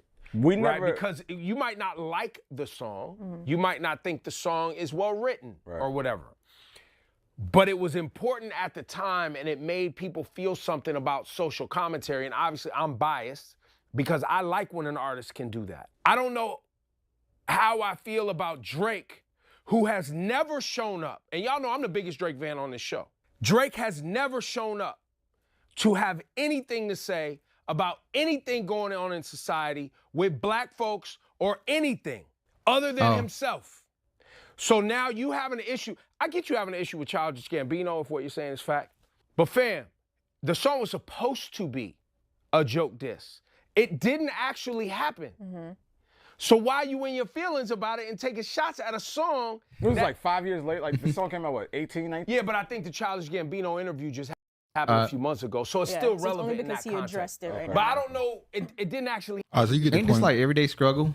Yeah, they trying to redo that. Shantae said, I think Drake is saying the diss didn't land. I can It agree wasn't with a that. diss. Huh? It was going to be a diss. It wasn't a diss. Ice Cube and Jadakiss are still some of the best storyliners regardless of where they grew up. They're entitled to share what they witnessed. And that's what I'm saying. There's a difference when you're a black American and you're living in this country. You have a much closer connection to what is going on in certain neighborhoods than somebody who's in another damn country.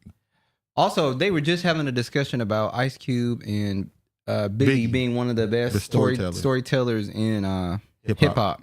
He irky as fuck. Can't lie, some of them Afro beats be having me grooving. I plead guilty. It's okay, Uncle. We understand. The tethers get you sometimes. There was a song I heard. Bromance. Hold on. There's a song called Haha. BF. Did you check on me? I think it's an Afrobeat song. Did you check on me? I can't lie. That's a fire song. I don't know it. Don't make me play it. Outside of the Drake backlash, who watches this Apple show? No, Apple is terrible. Oh my, bro, they ain't Apple got shit TV on their app. Ain't got shit on it, bro. Ebro gatekeeper. Facts. That's true. He is a gatekeeper on code 24/7. Go check out his YouTube So page. he gave his opinion. I'm not going to show the other video where they just point out that he's not American. He wouldn't understand, which is the truth. So, yeah, I mean, I don't think he can comment on it because it ain't. Here we go. Wow, this is a heart-wrenching. Hold on. Let's finish that top. Let me finish that up. Let me finish these. Very heart-wrenching story coming up. So, yeah, I think Drake, he's not capable of making that type of music because he didn't live it. On Degrassi. Y'all remember before Drake had that thing with Meek Mill, how Drake was viewed as a just soft dude? I remember the Drake the type of nigga jokes all over the internet. If a video posted, it would be comments flooded with Drake the type of nigga that put his feet in the air when you open the freezer. Honorable Shannon said, nobody is better than African Americans in our art form, period. Agree, Honorable. Give Honorable. Give it a gunshot. I almost pressed. We don't believe you need more people. He gave me the death stare. All right, let's move forward. Let's move on. See, that's what happened when you eat jollof rice. You eat jollof rice and you start saying, I'm a player. I don't believe you. We need more people. When Honorable Sienna says African Americans and we are the greatest in our art form, period. Let me say this. Listen to that. Eat that damn jollof rice. Let me say this. He's trying to expose me. Yesterday, I ate some jollof rice for the first time. I wanted to try. I heard so much about this rice. I just tried it. It's literally just, to me, tomato and rice. You said spaghetti sauce with rice. It tastes like ragu. It's a little But you gave it spicy. an 8. Huh? You said it was a 7 or 8, didn't you? I didn't say no 8. Wow, you really trying to stretch it right now. Look at Shantae. I need some jollof in my life. my life. So yeah, I ate some jollof. I give it like a Mary J. 7. while It was eating okay. jollof. But I grew up eating tomato and rice already. I ate rice dishes, so that wasn't. I agree. It has certain flavor. She said Drake will always be seen as slow with those scary ass downturned eyes. She trying to say he Ice Spice. No, she got the same. It's not autistic. Not Down autism. syndrome. Down syndrome. Damn. Yeah, the downs. Not ragu. The meat, not with the meat sauce though. Was the rice good? Yeah, it's the spicy. garden. Oh, it's a heat at the end of the bite. It's not like hot. Yeah, he said the rice was a little spicy. It's a little bite at the end of it. It's not nothing making you just blow your mouth like, oh, it's hot. It's just a little spicy, a little spice to it. The jollof. And it's the like jollof got him. And it's like a tomato rice type dish. Like I said, it tasted like ragu to me. Fine wine and Hennessy. Jojo Jojo Jahan. Jan. Sound like reggae undertones. Not hip hop. Ragu is the worst pasta sauce. That's not good. Yeah, take it how you want it. That's what it tastes like. So it is what it is. All right. Now what brand do you use, Honorable? Or do you make it homemade? Little tomato sauce, some tomato paste, a little oregano, Italian you trying to show up seasoning, now, y'all, salt, huh? pepper, garlic. You trying to show up now. All right, let's move forward. They're gonna be talking about some dumb ragu. All right, this is a sad story. We did grow up on ragu though. Definitely did. The meat sauce brand. You gotta grow up on. I've been exposing Africa's secret societies. I'm gonna look George, up. I love ragu. I'm gonna check your videos, Uncle. I want to see that. I'm gonna check that out. That's why I don't trust Africans. Tomatoes aren't even to African. All else, fuck them. Okay. Oh, all right. damn. Chicago grandparents beat 5-year-old girl to death with a belt for soiling herself. Okay. This is terrible. This is absolutely terrible. You didn't see the second article I just put up on this, so you only got this part. Okay, I don't need the other part. It's not gonna change your opinion. It's definitely not gonna change my opinion. I got something I want to say about this. Ragu is for Section 8. Damn. Ain't you from Baltimore? Oh, wow. I gotta send a shot. You send a shot back. All right. You from fucking Baltimore, you talking about ragu is for Section 8. Y'all got that shit from damn the dollar store in the can. All right, let's move forward. Grandparents from suburban Chicago have been charged with murder and the beating death of their 5-year-old granddaughter who was whipped a dozen times with a belt for defecating on herself, with the granddad allegedly confessing to being a little too rough during the fatal assault. Illinois prosecutors on Monday revealed horrifying details related to the July 14 killing of 5-year-old Jada Moore, telling the court the girl had been subjected to beatings for more than 2 months, leaving her with severe contusions most commonly seen when car crash victims. The victim's grandparents, Kent Edwards, 62, and his wife, Lisa Jones, 57, from Park Forest, have been arrested and charged with first-degree murder in Jada's death, which the Cook County Medical Examiner's Office has ruled a homicide caused by multiple injuries due to child abuse. What really got me with the story is that it's not like this just happened one time. This had been going on for 2 months? Yeah, this is. And what irked me is I'm assuming that they had custody over the child because the parents was probably going through something. You got it. And sometimes when kids are putting in a different environment, their anxiety is different and it causes them to act differently. Yeah. Or maybe she had something going on with her physically, and instead of y'all going that route, like maybe there's something wrong with her physically, maybe there's something wrong with her emotionally. No, I'm just gonna beat her ass. And that's something that we need to change in the black community, is just whooping your kids' ass every time they do something. That doesn't mean that kids should not be disciplined, because we know if you, what's the saying in the Bible? Spare the rod, spoil the child. But damn, we had an aunt who whooped her kids with drop cords. Well, no, that was fucking the aunt. boards. We had more than aunts. We had aunts, uncles, family members that did that. And we just didn't experience getting whooped like that. With we went to the bush and got the switch. Only time we got our ass whooped is if we would fight. Only time I got a whooping, That's when we got our ass whooped. I got a whooping once because me and Travis were fighting. And a fight between me and Travis as a kids, by the way, was me antagonizing, then we pushing, and then him beat me in the arm until it's over. That was a I fight. would never like physically. That wasn't a fight. It was just kids. But my mama didn't want us doing that, so you get a whooping. But it was never excessive. But let's talk about the fact that she was 5. And then he was like, "Oh yeah, I think I might have been too rough." No, too you're hard. saying don't. I get your point, but that's not said in like he said in a nonchalant way. That's how I feel. I feel like he probably was in the back of the car, like, okay, I probably went. It was no probably. She's dead. You did. Well, he's still in a moment of denial of the whole situation. But the point is, at what age is there a certain level like that? You don't discipline a child that's 5 the same way you would at 10, the same way you would at 15. Like at 15, you're probably not doing spankings. You're probably grounding, taking stuff away. You're doing more long-term. No, discipline. some people still get their ass whooped. But I'm saying for the most part, people tend to, at that age, you take stuff away, ground them. You can't go nowhere. You can't go to this party. You can't go. You stop them from being able to access certain things to actually punish them.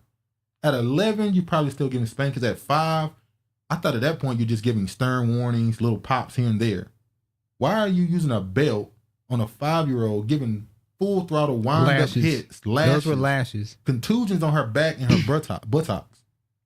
Now that's just going. You're doing way too much. Now you brought up the fact that she probably had a mother who. And I also felt like was this some sort of frustration? Like I don't want y'all. I don't want the kid. I don't think that's what it was. So it said mother speaks out after grandparents charged in death a 5-year-old girl. I look at him as a monster. But you gave him to him. Now she said right here, she said the mother of the 5-year-old girl who was allegedly beaten to death by her grandparents is speaking out. Kimberly L. Woods currently lives in Georgia and says she is going through a rough time earlier this year. Be looking for a permanent home or a job. Let me ask this question. I'm not justifying it, but is it possible your 2 grandparents, you have a child that you raised and things didn't work out the best for her? She has a child, so you ask or she gives you custody over the child. Are you prone to be a little bit more, what's the word?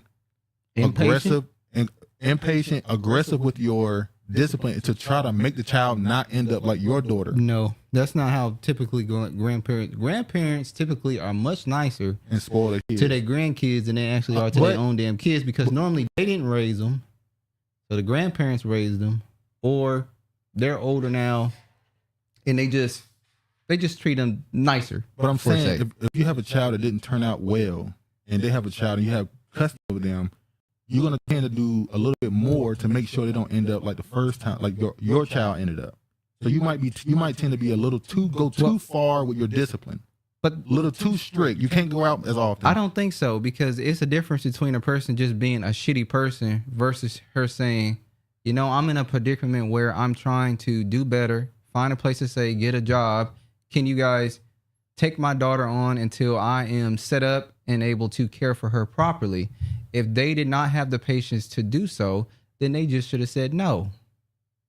Don't take on a responsibility that you don't want to take on. There's no justification for it. Lock their asses up. I agree. You gotta go to jail. Okay. If you don't fuck with it, fuck yourself. It be spicy, and here lately Travis turned up a couple of times respectfully. Travis turned up on him. Honorable says she grew up on Prego. I will get Prego every once in a while. I know Prego. That's sad. Kiefer beat the grandparents when they get to their sales. It wasn't real traditional grandparents. You said that. Yeah, I said that. Them was trash parents. Real grandparents. Spoiled grandkids. Facts, G-Dub. That's twice I agree with George. Travis is weak. This story just highlighting we have to be sure Black people, who's 90% of them adopt our children, aren't taking Black children for the checks. A lot of them do that. That's true as well. Hold on. Go ahead. We must police ourselves when somebody's wrong in the house. We uphold justice. I agree. That was hate. I agree. You think it was anger? Plugged up. So and by the way, pause for a second. They were doing it. She was defecating on herself. So this wasn't. I'm not justifying. I'm saying this wasn't peeing on yourself. So did that add even more anger to it? That you're not supposed to be doing this. Once again, going way overboard, trying to discipline for something that she could have been probably handled way differently. It's a difference. If a child is constantly shitting on themselves, this is how my mind works. First, I'm gonna see if there's something physically wrong, then you take them to a counselor or see if something's mentally going on causing this. I mean, if the mother's struggling, going through some things, maybe the child needs some a therapist to talk about something that might have happened. Maybe she's gone through something traumatic. Exactly. We used to play Mortal Kombat and WWF. My parents didn't like us to fight either. I couldn't imagine my parents making my kids discipline and redirecting. That's not the grandparents' responsibility. Some people disagree. And see that, and that's a generational thing. Because back in our grandparents, they would think the whole neighborhood has the authority to discipline the kids, and then they'll get disciplined again when they come home. Well, that changed with our parents' generation. Yeah, Gen X. They're like, you ain't touching my kid. A daddy's voice holds more weight than a mother. In some instances, the inmates will know who they are when they touch down. And one mention of the father. Hey, it's unfortunate. It was right here. Her father visited her in Georgia and agreed to keep her daughter, Jada Moore, for a couple months. Just a few days ago, Kimberly received a call that she never thought she would ever receive. Her father was accused of killing her young daughter. But she only been with him for a few months. Yeah. That's sad. So isn't that sad to think, I can say she tried as a parent to at least give the child to people who raised her, who she thought would care had for the best them, interest for the child, yeah. Instead of taking them to the system and giving them over to foster, she might have been better in foster care than she was with her own blood. And we know how bad. And we know how bad the foster system is. We talked about earlier with the kidnapping and missing kids. We know the foster system, they lose kids all the time. So yeah, the fact that it's possible that the kid would have been safer in that environment than it's your own parent. Sad. It's unfortunate. All right. Here you go with this bullshit. Now, we were talking about where's the line of discipline. Yeah, where's the line of discipline? This is a father who's having, this is a man who's having a child. Is this justification for putting a child to death? Don't do that. Don't say that's what it feels like. Now, let's show this video. It was at this moment that he knew. He fucked. My neck! Let my neck go. I'm gonna get your tablet. Okay? Okay! My neck will come off, girl! Paris, stop! Stop! Now, y'all tell me, what is the situation? How do you handle that? He took a tablet or something from her, and she's biting him. I think he was joking with her, but the child was actually being serious. So you discipline her and say, no, that's not okay. Don't bite me on my neck. I ain't gonna take her to the back and give her 12 lashings. No, nobody said none of that. Nobody said and put her 6 feet under. Nobody said put a belt near her at all. Then what should we do? What is the line of the discipline you take here? Is it the talk, the yell, or the little pop? It's the little pop on her ass. That's what it is. Okay. Don't do that shit no more. Well, since we talk about parents and their kids, we can't not mention this. Miami woman, 18, arrested after allegedly trying to hire hitman to kill her 3-year-old son. That's bad. It's like it's getting dangerous out here. 3-year-olds getting hits put on them. Like, did the kid have insurance? Who puts a hit life out insurance? On their 3-year-old? Who puts a hit out on their spouse? And who puts a hit out on their mother and father? And this is a Hispanic woman. I'm not surprised. Oh, it's probably shit. Damn. Oh, Lord.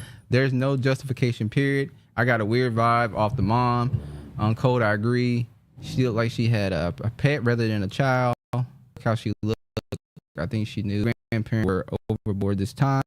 Even the 5-year-old shit on grandparents' pillow on purpose. She still didn't deserve that. I agree. There was a similar case in NC where the grandmother beat the grandchild and now is in jail. My mother's side are, what is that? Auto. I ain't gonna lie, I don't know. Regina, what is that? Regina, you got me right there. I'm stuck. Hold on. Regina. Hold on. This actually got me, damn. What you mean it actually got you? I'm trying to act like it's not normal. A toxinus. You hit it? Oh, no, you can't hear it. You're not going to be able to hear it. You're not going to be able to hear it. All right, go ahead. Anywho. You got it? Hold on. Damn, nigga, what you doing? Sorry, y'all. Okay. Black Indian from OK, they only have to look at you and you'll get your shit together. Very few spankings occurred in my child. Yeah, sometimes my mom just gave us the look sometimes, and we knew to go sit our ass down. Yeah. If she's shitting on herself, there was abuse in the house. That could be true as well. Maybe they hit her a couple of times, and then yeah. Maybe she was a shit mom. I think children pissing on themselves means it's an abusive environment. They're not comfortable getting up. I know. There's a thing where they said if you see a stark change in kids' behavior, like they go from not washing their hands to washing their hands constantly, that means that there's probably some level of abuse going on, sexual abuse sometimes. Child can't adjust like children, and that's a coping mechanism in abused kids. George is a guidance counselor major, so he would know. Maybe she had shit parents. She's a monster. Had the kid survived, the kid could have continued cycle. We have grown children raising kids now. Oh, what up, family? Eastwood is in the building. Eastwood. Okay, that's why he said Travis about to get moist. Foster system is trafficking. Okay. All right, let's move forward. There's some crazy stuff going on. All right, now this story right here. Quick little story. Country music singer. What the fuck is going on? Country music singer. I wish my child would. He talking about that bite the girl, biting that dude. Creator. Performing content. Trash mothers out here. Miami. She was a tether. Here we go. Oh, he was in Miami? Yeah. Wow. No. The woman who put a hit on her kid was from Miami. What was the culture background of this woman putting a hit on her child? Oh, we said she was Hispanic. Yeah, she was a Hispanic woman. Crazy. All Regina, right. We need to do some content. I got jewels to drop. You got to. All right, how Jason Aldean's Try That in a Small Town became a political controversy. So Jason Aldean had a song. He has a song called Try That in a Small Town where he's basically saying, you come here trying to punch on people, hurt innocent people and all this other stuff. You're gonna get fuck dealt around with. And find out. That's what it sounded like to me. He said, you're gonna get dealt with if you try some stuff here. It says Country Music Television says it's no longer aired a music video. Try That in a Small Town by Jason Aldean after critics of the video said it contained lyrics that glorify gun violence and conveyed traditional racist ideas. The CMT spokesperson confirmed the move to NPR on Thursday, but offered no comment on the reasoning. The song autochthonous. That's the word. I ain't never heard that word. Yeah, she got me. Indigenous native. Originating in places were found. So in this song, he was standing, in the video at least, he was standing in front of a courtroom that was a historic place because it was a place where a young black 18-year-old was lynched for an alleged assault on a Caucasian girl where he allegedly admitted to it because he wanted to try to save his own life. He ended up getting lynched. And he did a video there where he was talking about, he was showing clips of certain riots and political It was all moments. white people, though. It was all white people. And so people are saying that this is a dog whistle video and song. Sundown Town. I can't necessarily agree with this. I think this is a little bit of far reaching. This is left wing type of shit, trying to make the conservative country music people look bad. I think that they just reaching. And they're just reaching? It's reaching. I don't have a problem with the song. He's saying, try it in a small town. We don't play that shit around here. We protect our community. We not like the city. If you come down here trying to rob people, old ladies, and harming our community, you're going to get fucked up. That's what he's saying. And we should, as a community, be like, damn right, fuck around and find out. I wish we would be more protective about our communities. Get your guns out. I agree. No, we only get our guns out towards one another. Exactly. All right, CMT could have learned from Bud Light before canceling Jason Aldean's video. Entrepreneurs say so. They think that they think CMT, Country Music Television, I think they're about to get a song #1 trending on YouTube. No, it was #2 on YouTube and #1. It was #1 when I saw it 2 hours right before we went live. I played it. It was #1 trending. Okay. It's #1 on Apple and #1 on the country music charts. So now they're saying that Country Music Television might get Might get a boycott towards them now. They used to do it in our towns. This is redneck racist sundown town music. That may be true on code 24/7. I think so. But it is the media reaching. What about the visuals on the song and the sites he used? Well, so what about when we use sites in our videos in Chicago where we're killing one another in the streets? Didn't you say earlier we shouldn't be comparing the situations? Well, yeah, I'm gonna compare this. You know why I'm gonna compare this situation? Right. Okay, go ahead. Because she's saying, well, they use sites where people were lynched and blah blah blah and such and forth. We do that. We shoot videos in the hood where people have been shot and harmed and all that. What does that have to do with you shooting where? But you're talking about people who are literally making songs about killing people.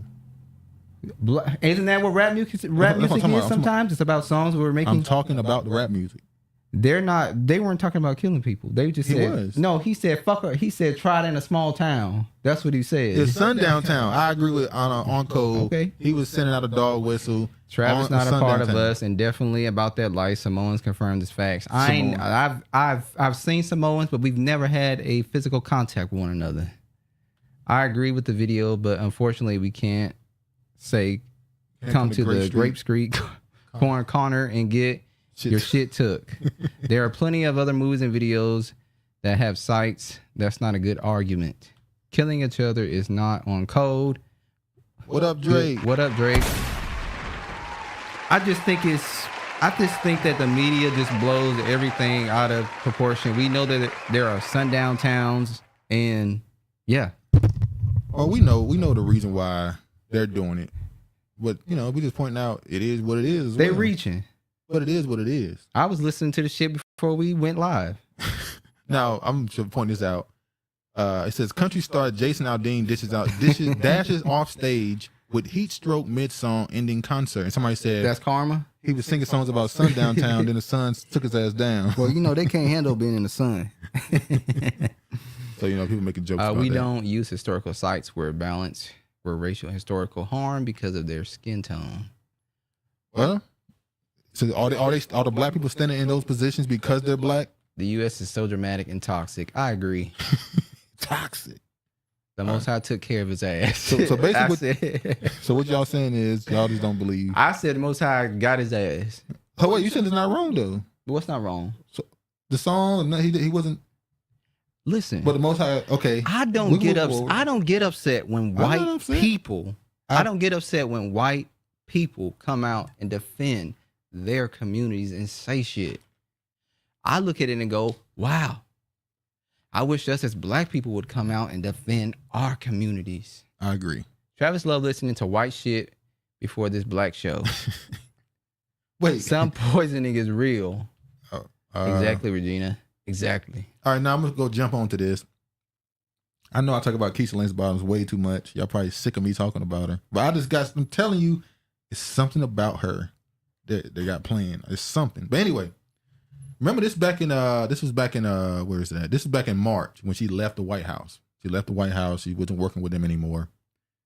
And just recently, she's now back at the White House. Well, President Biden announced his former Atlanta mayor, Keisha Lance Bottoms, as senior advisor for public engagement. She known as Keisha Lance Apple Bottoms. Now, I ain't never seen nobody leaving and coming back in to the White House. Is Kamala Harris giving her tips on how to stay in the White House? That woman's a married woman. Let's not do that. All right, look. Kamala Harris is a married woman. She's married to a white man. Who cares? There's a lot of people that are married and out here cheating. A white man will never get a pass in my book. They knowing targeting black people, and it is the biggest motivator in the United States. I'm not giving a white man a pass. Easy would. Bottoms get passed around like a discount political hoe. Damn. Bottoms. He put it in caps. Bottoms. But yeah. So yeah, she's back in the White House now. Told you. I think they got some plans for her. Yeah, they got plans for it. There's a meeting in my. Clarence Thomas. That's the plans for. We talked about this already. Clarence Thomas unintentionally opened the door for a new type of affirmative action. We know he got something coming for lineage based, or at least he opened the door for lineage based reparations, especially when he used the language of freedmen. I don't think he unintentionally opened the door. I think he intentionally opened this door. If you read his opinion, he all but said it. Well, he brought up freedmen. Oh, look what he did. He knew exactly what he was saying when he said. All I'm gonna say is lineage based. Clarence Thomas, as far as we know, back in maybe it was college years, was a black separatist. But somehow end up marrying a white woman. Somehow he ended up with a white woman. I'm just saying. Okay, how is this song worse than 90% of the garbage rap out here? Rapping about murdering and griping and driving and drive-bys. Yes, it's true. The hip hop that do that is the worst thing for our community. Travis is white passing personified. No, I'm not. The U.S. is third world country and a well-dressed suit. You know what? Bottoms up. Ever since COVID, the U.S.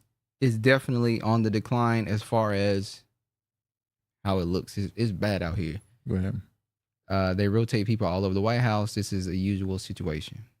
Okay, Honorable Sienna, we'll go with what you said. We'll go with it. Maybe I don't keep up with it enough. Maybe I only and don't just think I'm talking about the women. The women are the only ones getting passed around in the White House. Oh yeah, the dudes is too. But yeah, maybe I haven't paid attention to enough. I'm trying to think of a situation where a person who was in the White House. Well, no. I mean, normally when people leave and come back, it's under a different administration. True. Normally, maybe that's what I know, what I've seen. But normally it's under a different administration, not in 3 years' time. But you also have to ask, why is Keisha Bottoms getting rotated so much in the White House? Why is she so important? What is she bringing to Joe Biden's administration for him to want to keep her in the White House? Is it because she's a black woman and she appeals to the black voting? Well, remember when she was mayor of Atlanta, they offered her the job to be the Caribbean ambassador to one of those Caribbean countries. She said no. I thought she was going to run for president, but she ended up going and working somewhere, some network she ended up working with. Then she went to the White House. I think you might be right. Maybe that he's using her as I don't know. He could be using her as saying, I have a black woman in my administration that you like. And she's going to be a face for that. And black women will keep voting for me. Brenda said they're all political concubines. Rotating them bottoms. All right, let's get to this. Activists split over whether reparations should go to black immigrants. Every city is having this argument. California, Illinois, New York. We're not going to talk about California. They're not giving out money, cash payments. Representing them. So there's nothing to be said. All right, I'm not going to read the whole article. I'm gonna jump around. So when the city announced earlier this year that it would consider giving reparations to its black residents, it was heralded as another victory for the national movement to offer recompense for the legacy of slavery and Jim Crow segregation.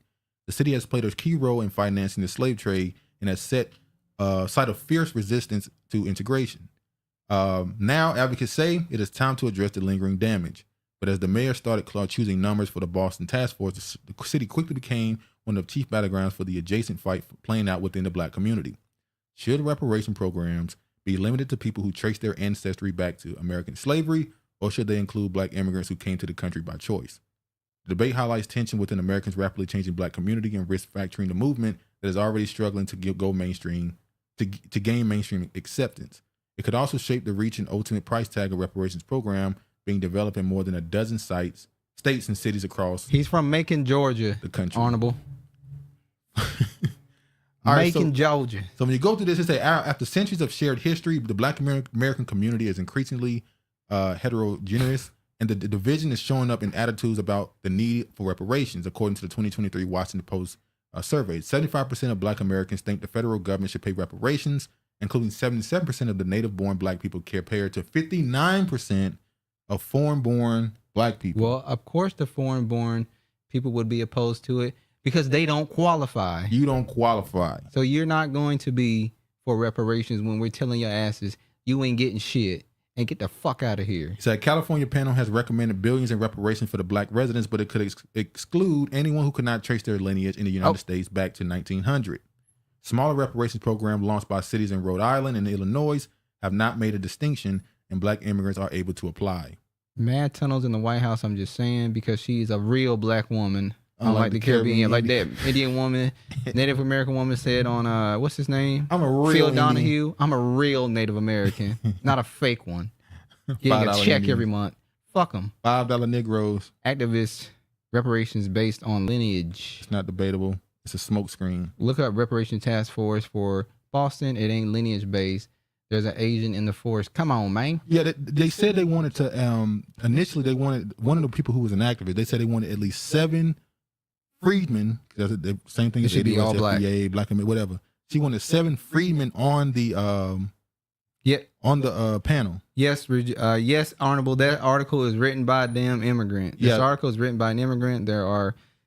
They plant these stories. No person affiliated with the ADOS is advocating for immigrants to get reparations from America. Exactly. They're doing these I guess you can call them hit pieces. They're trying to change a narrative in the public opinion by having these people who have certain backgrounds to push a narrative that's not really existent on the ground. True.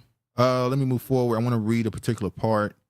And move forward because they was talking greasy. Let's say the black immigrant households have a higher median income, $57,200, than a U.S.-born black households, $42,000, but one lower than other immigrant-led households. In Boston, the median net worth for non-immigrant black families in Boston area was $8 compared to the $12,000 for Caribbean black families, according to the 2015 study by the Federal Reserve Bank of Boston. $8. The black. The average $8. We know this. Tone. Shout out to Tone Talks. He gives this information out all the time. Yeah, he went over Boston, pretty much everywhere. We fucked up in this country. Yeah, this is bad. This is the woman here who was trying to get more freedmen on the panel, but they didn't even put her on it. So she said she's still gonna fight for it. I'm trying to go down. Rhode Island isn't a reparation plan and needs to stop being mentioned with reparation topics. It says, as the city debated the job of its reparation committee, Robinson Goodnight put herself forward, seeking to getting nominations for other activists and local government officials, but the Freedmen agenda drew opposition from the reparations advocates. If you relegate reparations to just slavery, then you've missed the mark. Chief Executive of Massachusetts League of Community Health Centers and former head of the Boston NAACP, because if you're Nigerian or Cape Verdean or Black Brazilian, you've experienced the same things, been stopped by police, you've been denied a job, you've been denied that bank loan. This is about repositioning a whole people. Take your ass back to Brazil, Nigeria, and Cape Verdean. Simple things solved. Sienna is in the spirit. AI is currently writing 44% of all online articles. Yeah, I agree with that. I'm wondering if this article is written by AI. It's bots everywhere. Did this person even write this? Now they're talking about the Amherst Reparations Committee, and most of them are people who are considered what we would consider Pan-African or believe that all black people should get reparations. He said, "I won't back off from the word. I'm not going to shift." Shabazz, who says he can trace his ancestry back to the U.S. slavery, said at one meeting, this is reparations on a local municipal level to address harms that occurred here. Another woman said, here it goes. She said, once her daughter, the drama teacher, designed her as a monkey role. Oh, this is the woman here who's a black immigrant. She said, while she traces her lineage outside the country, raising 3 black children in Amherst means constantly putting out fires. In her story she gave, she said, my daughter at the time was young enough not to know what the message was. She's talking about a teacher calling her a monkey. She said, but I did. So I went right down to the school and I said, anytime you got a black kid in your classroom, none of them are going to be monkeys. But the Chinese people call them monkeys over there in Africa. And when I heard that, I said, well, in America at least, we've turned racism to mean words. When did racism be somebody call you a monkey? That's you can say that's racist. You can say that's a racist thing, but in real racism, we talking about a system, policies. Being mean doesn't make you a part of a struggle. Somebody being mean to you and conflating you for being someone else or not being able to discern the difference don't mean your family went through the same things and have the same curses passed down from generation to generation. Struggles. And matter of fact, the woman who was in the article, she said reparations should not go to somebody who chose to come here. It was something you always say. You shouldn't get it. You chose to be here. There's a difference. And you can pack your shit up in your rags anytime you're ready to go. When the shit hit the fan in America, when this shit go down, y'all gonna be the first ones out the door. We ain't got nowhere to go. I remember y'all ain't getting shit. What's her name? Amanda Seal. When she made that joke during the George Floyd protest, and she was like, shout out to all my people with passports, we can just leave. She's from Grenada? Yeah, and I remember her mom's side is from that. A Pan-African dude even said, you're making me agree with the ADOS people because you're saying that you can just leave. You're making their point. You're making their point that you don't have any real ties to this land where you can just leave and be good. They save money up. They send money back to their relatives. So when it's time to go, they got the plane ticket to go or the boat. He got to go. Okay, we missed a few weeks, but did y'all cover Umar showing his ass and being anti-reparations? Yes, we did. and I had to check his ass. Yeah, he said some things. He said some stuff I agree with too, especially when it came to the black man and his duty in the black community. As being a leader. As being a leader. And look, you can't just go around blaming. At some point, the finger point got to stop. But I do agree, he kind of went way left on the reparations topic, and a lot of people kind of turned on him. He's half tethered. So he's the half tethered, just like the biracials.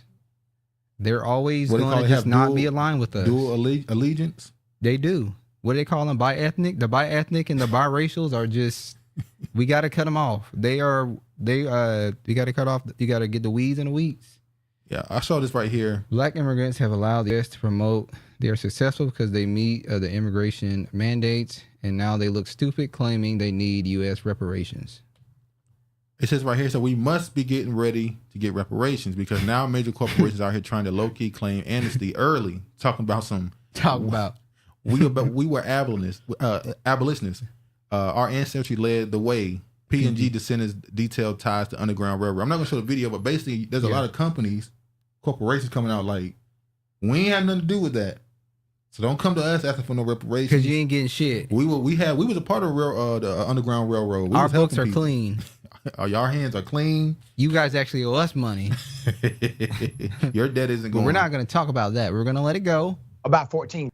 And this right here, I'm not going to play this either. This is the guy talking about this thing. This was last week or the week before last. In Texas, they trying to pass a bill. Eastwood Henderson says, Texas from being. I hope Homer's school fails and burns down.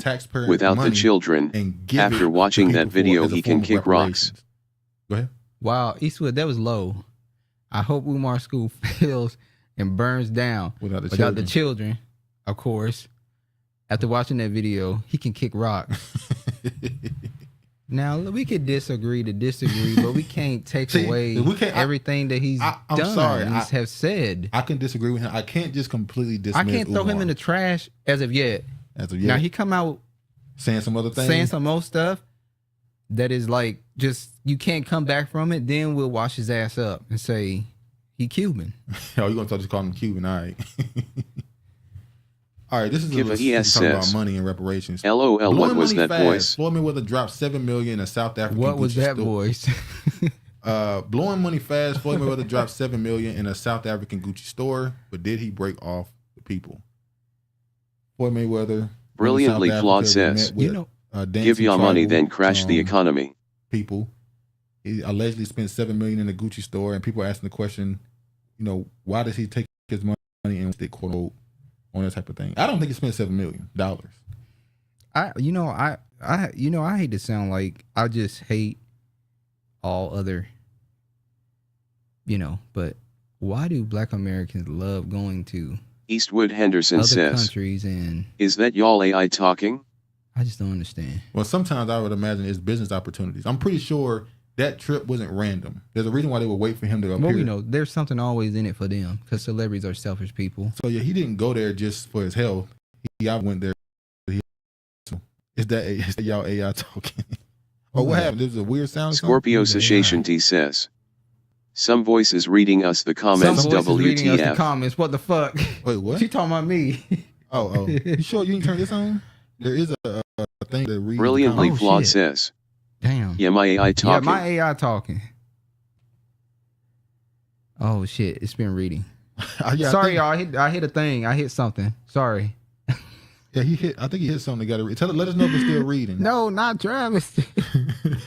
fuck ducks. Let us know if it's still what has reading. Umar done after that? Hold on, let me. What has Umar done other than get a phone line to dry beg African American women for money? I thought it was AirPods. Pause. Mute right quick. We got to mute right quick. Hold on, y'all. Where the elevator mute?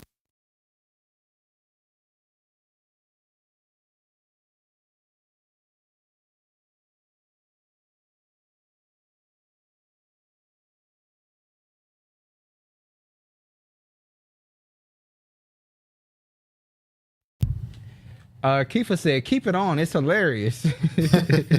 Yeah, we had it. We didn't even try using it. I swear, Sienna is on fire tonight. I thought it was. I thought that was my car doing that. Yeah, we got this thing that can read comments, but we don't ever use it. All right. Wesleyan ends legacy admissions following Supreme Court decision on affirmative action. So we asked the question: Are there going to be colleges, since they got rid of affirmative action, are there going to be colleges that get rid of legacy admissions? There's already some that's doing it. So, yeah. And you know what? Okay, let it read the comments. No, don't, because we don't know when it's talking and when we talking, so it's gonna be talking over us. Okay, we can't hear. We can't hear it right now. All foster kids in California can now attend any state college for free. Governor Newsom's budget covers tuition, room, and board for foster children to attend any state university or community college. So I wonder, is the reason why they did this because a lot of the people crossing the border have children, and some of them will just get their child across the border, and those kids become foster kids. Are they giving them free college because they know a lot of these kids are going to be foreigners? That's Hispanic, true. Other races, or immigrants. I wonder if that has any impact on their decision to do this. Eastwood said, let's read the comments. Let it read the comments. I'll be like Eastwood Henderson. Let it read the comments. Regarding the Samoans. I agree. I think they're doing it for the immigrants. They're doing the free schooling for them. I believe so too. It's sad. How old do you have to be a foster kid? I'm asking for a friend. And to indoctrinate them, integrate them into society, make sure they can move through, because they need to replace the American population. But we're going to talk about that later, what Kamala Harris said. Florida approves Black History Standards, decried as step backwards. What you think? When you got to read this one. They changed. Go ahead. It definitely was crazy. They basically said Florida Education Association is crazy. So basically, in Florida, they now are going to teach the children that slaves were immigrants who came to America, and slavery taught them. They developed skills in slavery to their personal benefit. Yeah, Yvette did Did she do something on that? I think so. I don't know, but the thing I get from this is they're already assuming that these people had no skills when they came here.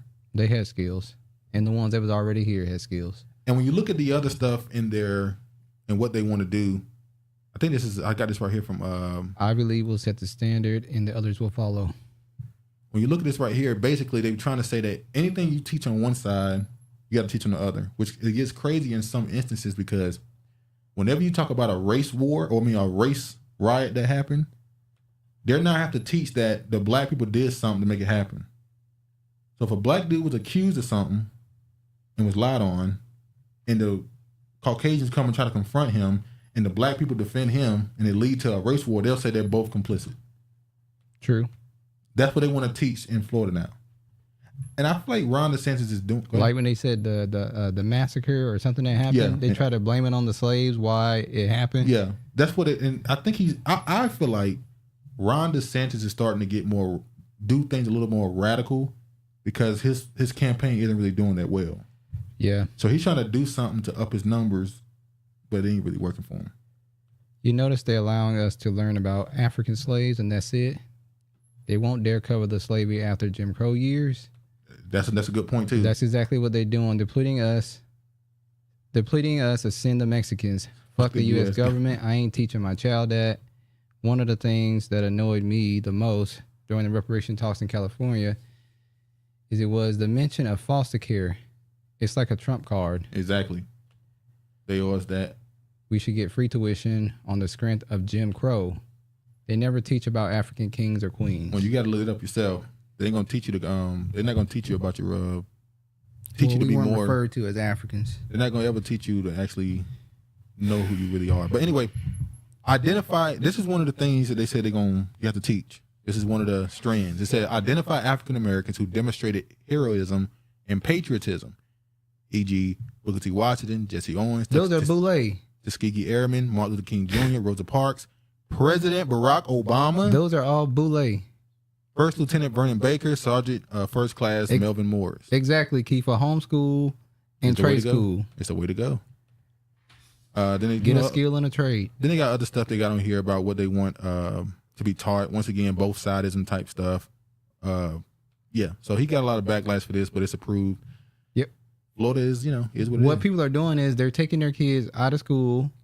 Either they're teaching them or having a private teacher come to their school and letting them at an early age develop their skill and what they're interested in, so that they can already get their business started up while they're growing up. And I think that's smart. Another thing they said is identify African-American artists, i.e. Aretha Franklin, Charles White, Abraham Lincoln portrait, James Earl Jones, and Maya Angelou. So the person who painted Abraham Lincoln was a black man? I didn't know that. And y'all ever notice when you look at the last names, Charles White, I know more black people with the last name White than black people with the last name Black. I know more. You see more white people with the last name Black. It's weird. It says identify African Americans who demonstrated civil service. There's one more I want to show. Oh, here.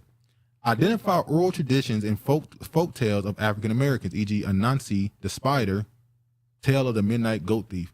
Now, Anansi is an African folk tale, ain't it? This was in that show, American Gods, where I forgot his name. Which was good. He played Mr. Nancy, which is the spider that he played. He got some really good speeches on there, but we know Orlando Jones. On Coast says slave name. Not all black people names are slave names. When you look up these last names, it ain't always what we think it is. She said African Americans who insist on staying in Florida need to homeschool children for the next 2 to 3 years to see how the state responds. Well, that they'll try to keep you from taking your kids out of school. They'll come up with all reasons and make you go through hoops to keep your kids in public school. Exactly. Sienna, not just Florida, it's everywhere. The public school system is not your friend. He said, a white dude painted Lincoln. Well, they're saying a black dude did. White.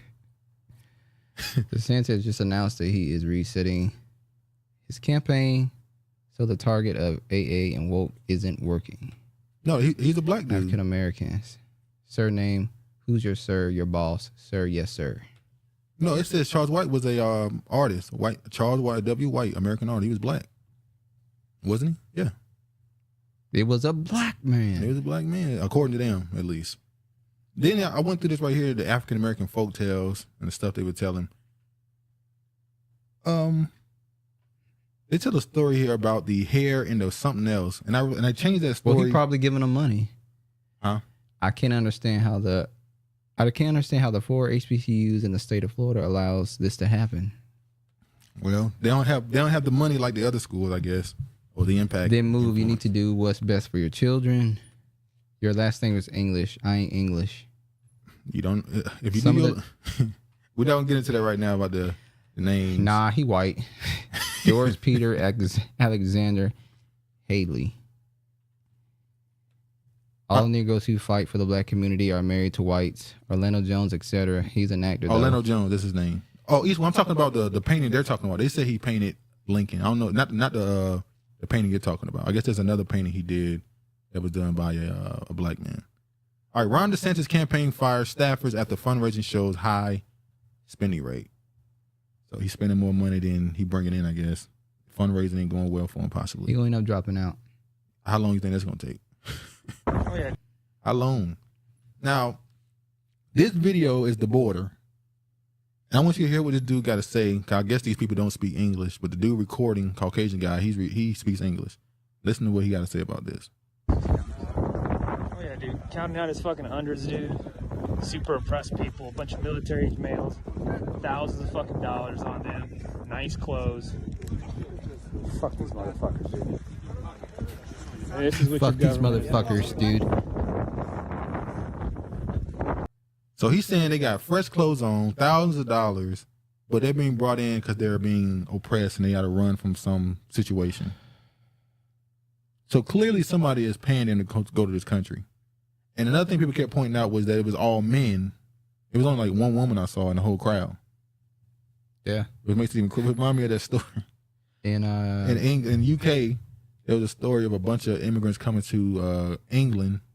And the dude was like, they said they were 18, he looks 30. And then he turned and said, he looks 40. Yeah. He looked old as hell, but he was saying he was an 18-year-old. All right, let me... Native Americans have their own language. It ain't English. I was thinking of moving to Florida, but honestly, I'm not sure. It's a lot of madness there. Maybe we'll get some property there. But Lincoln has a black son. They won't teach you that. I can't say I disagree with what he said. Agree. Look up Florida Man, LOL. That's Florida Man. For me. That's funny. Okay, every time something happens, Florida Man did this, Florida Man did that. Stay up out of Florida. Florida is different. All right, Smithsonian abruptly canceled Asian American Literary Festival in a move that stunned the institution's even event partners and writers who value its sense of community. The program was canceled just weeks before it was to take place in August. Everybody's trying to get. Everybody's trying to make sure their story is being told right now, and they make sure they try to control their own narrative because they're afraid that African Americans are gonna not be at the bottom anymore. They said they can't change. They said shit can't change. Y'all gonna stay at the bottom. We were in Cuba for a few weeks ago, and the people there told us the U.S. has a program to help them get to Mexico and then to the U.S. Shit is crazy. Oh, 100%. We know that happened with Haiti, China. There's a whole bunch of Chinese people coming across the southern border. Polish people, all type of people. Hell, Russians was coming across the border at one point. I'm not gonna play this one. This is him talking shit about San Diego, how it's turned to a shithole, like Seattle. You know, a lot of these in Oregon, New York, California. I saw people calling New York third world country, a third world city now. Pennsylvania. Oh, this right here is good.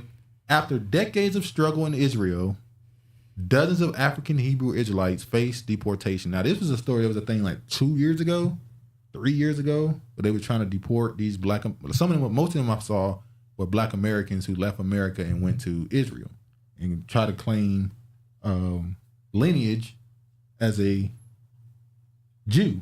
Yeah. Now they're deporting their ass. Now, the first place they went was Africa. They went to West Africa, and then they went. Some of them broke off and went to Israel. They traveled how they thought their ancestors traveled. So for 2 years, Talbot, Israel, and dozens of other residents of the Villages of Peace have lived in fear. Dimona, a city and edge of the nation of Israel, has been her home for over 24 years. Her 8 children were born here in no other country. Now, she and 130 other undocumented members of the African Hebrew Israelites of Jerusalem face deportation. What you think about this? We're gonna. Well, I don't think they should be. They're not supposed to be over there in the land. Go ahead. I think the best thing for them to do is get out of that land. Maybe somebody trying to help them. Maybe the Most High is trying to push them out of the land to get them out of harm's way. You might be like, you want to get out of here right now. All right, let me. Because the tiny hats are gonna have their day in court. Oh, they're gonna have it definitely. All right, let's move forward. Hold on. All right.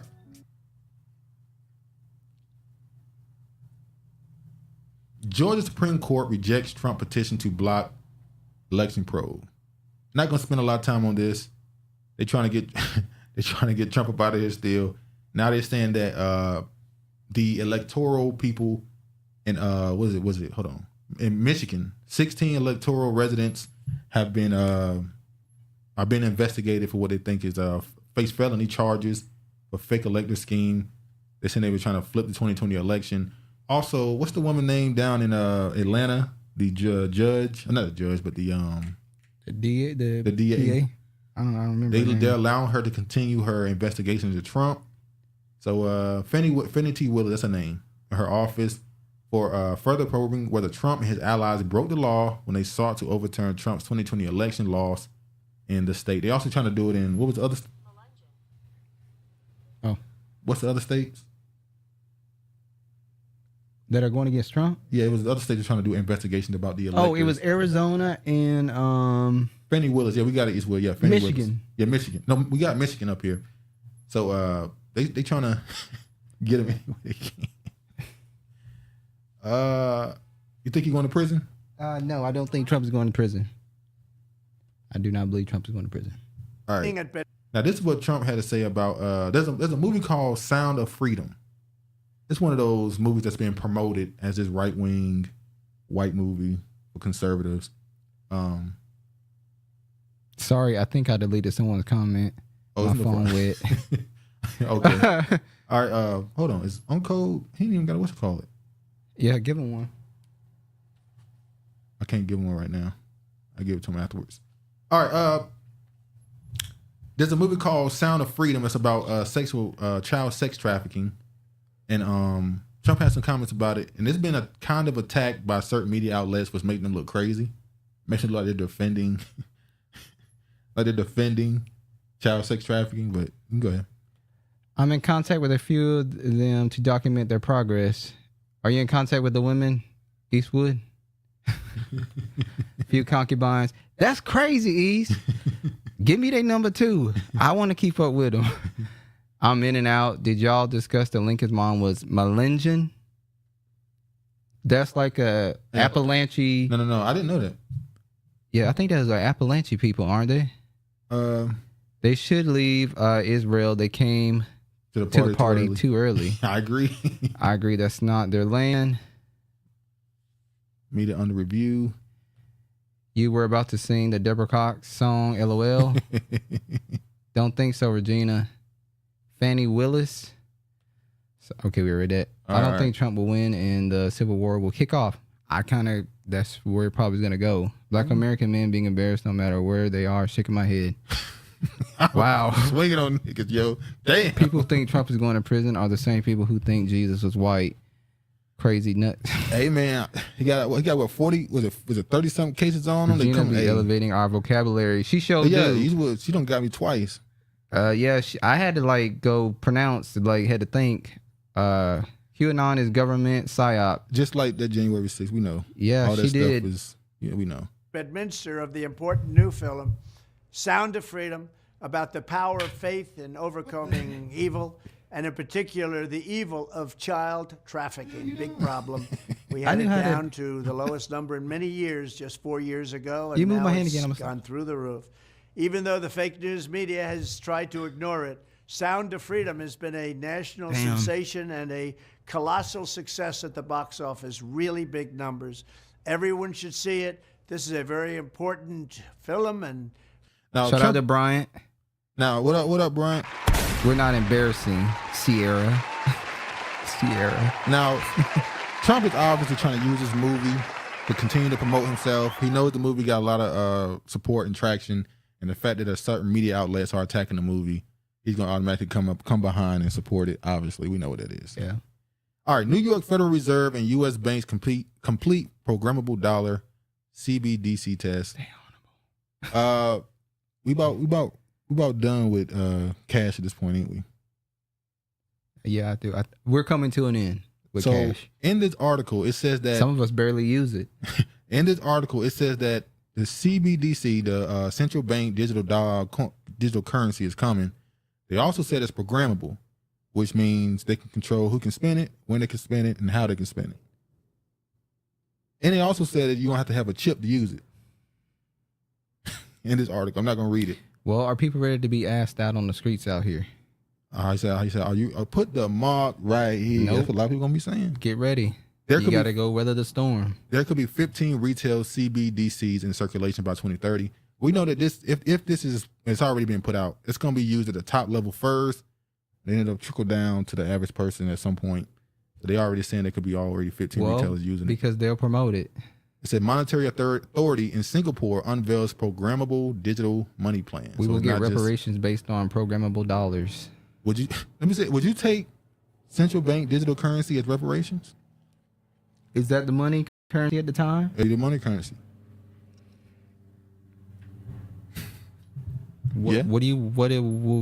What's your options? You want what we can ask for gold and gold won't mean it still won't mean I guess you can still act like it's been backed by gold. You can lie at that point. You already lying about it. It'll mean something in other places having gold.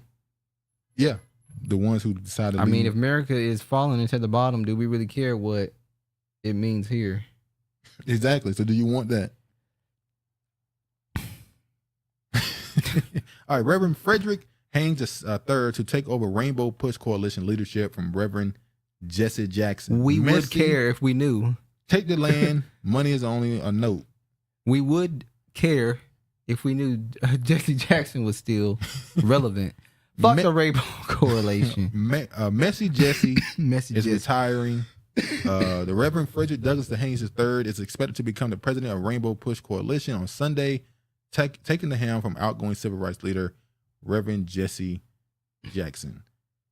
Yeah, I don't even think most people even paid attention to this. Well, if you go to their website, all they talk about is trying to convince people to vote, practice their civic duty, and all that type of stuff. Democratic shields. Is America falling? Where do we go? Threat in my life. Threat on my life? Hold on, let me. I would say that you wait on the Most High and be prepared to weather the storm. You can't just wait. Be prepared to weather the storm. Prepare yourself. Okay. So this right here, all they really talk about is trying to convince people. They say, we protect, defend, and gain civil rights by leveling the economic and educational playing fields and to promote peace and justice around the world. You know, there's a lot of these groups, by the way, are now trying to be more global rather than national. Like back in the 60s, 70s, a lot of the groups were more national focused. Now they're more international. Kiefer, you ought to be ashamed. She said Jesse Jackson needs to take the bags. God damn. Kiefer want to... Rainbow Coalition are suckers. They let the alphabet take their logo. That's what Kiefer want to do. I was saving that. Yeah, that's exactly what she want to do. And then come back to make sure. That's the headshot. That's the headshot. Oh, man. They're going to control digital currency like EBT cards and stop us from buying snacks. The snacks. Well, that'll shave a couple weight off these motherfuckers around here. Oh, here you go. That's my plan, fellas. LOL. I think Jesse is bitter. He wasn't the first black president. Oh, he definitely was affected by that. They told him to sit his ass down. Damn kids, Keeper. Yeah. Damn Keeper. I tell you, like that. What's that? I'll never forget that Daniel. What's his name? That killed the black dude on the train. Oh yeah. She was ready to testify on his behalf. Him and all the other fake black politicians that had pocketed money. Yeah, that's true. All right, what up? What up, Pop? Really late. What's up, y'all? Al Sharpton. Oh, Al Sharpton. I always get him and Al Sharpton confused. I don't get them confused at all. They're the same snake, really. Jesse ain't never rocked no perm. Let's show Kamala talking about the retirement of Jesse. Government plants. Jesse is Boule operative. Al a snitch. I said to the congressman, I didn't know he could preach like that. She trying to sound like a southern black woman. Get the fuck out of here, you Indian. This woman, she get worse and worse with time. It's like she lose charisma. Every time she tried to sound like a southern black woman. That's what she tried to do. AI is a snitch. Well, we know politicians do that for whatever reason. Camel, pig. All right. Let me show something else. That's what she was trying to do. Let me show something else Kamala had to say. Look at Jesse looking like Camelot Yams. Looking at Camelot Yams. He definitely was looking. He said, girl, back in the day. Cringe.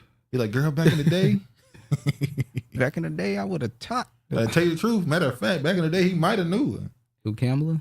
She ain't there for no reason.